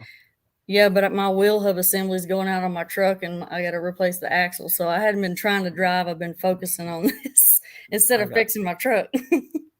I get it. Yeah, you can do the cold calling. You're fine. Just work them on the phone, ask a few more questions, and if the motivation's not there, you can't force these deals to work, especially in wholesaling. Right. Okay. So, well, I appreciate the advice. I can breathe. Keep going and use the free wholesaling.com and go through each of the modules, but focus on like the qualifying. Obviously, you figured out the list part, and just keep doing what you're doing, and you'll be amazed at what you're going to accomplish. All right. Well, I appreciate y'all. Okay. We appreciate the call. Thank you. Thank you. Thanks. Boom. Awesome. Oh, how do I get this on? You're getting too much. You're getting too much screen time. No, just kidding. It's okay. All right, guys. I appreciate it. We got gems. We got thank you for everyone. What's up, guys? So I appreciate, guys, to revive your dead leads. Go out there, start talking to your sellers, and get it going, guys. I really appreciate it. This is Zach Ginn signing out, guys. Go to freewholesaling.com. That is where everything's at. It's an absolute free course. There's no gimmicks, nothing. Just trying to teach it for free. Go there. Yeah, guys, and it's Rick Ginn. I hope you guys got value out of it. Do me a favor, give a thumbs up. Make sure you're subscribed to the channel. And do me a favor, too. What's that? Guys, like the video right now. Just do me a favor. I'm watching. Just like this video right now. Every time you like this video, a guru sheds another tear. Yeah. So while you're signing out, I'm going to be looking at the like thing. I see we're at almost 40 on this, guys. I want to see it hopefully at 60. Please, guys, getting any value. That's all I'm asking. Please like this video.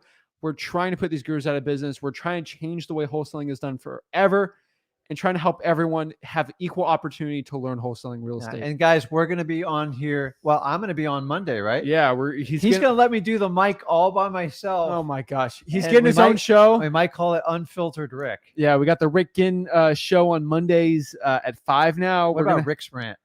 Oh my gosh. No, we won't do that. Listen, I want to help as many people out. So the questions. Yeah. And what we're going to do is we're going to give him an exclusive StreamYard link. And so we're going to show you how to pop people up, and you're going to be talking to people, answering questions and talking about things. So yeah, be excited. Prepared. We'll have fun with it though. The whole goal is to help as many people out as we can. So let's do it. I appreciate you guys. Have an awesome weekend. Go And, get some deals and keep it up. One like a day keeps the guru away. Have a great one, guys.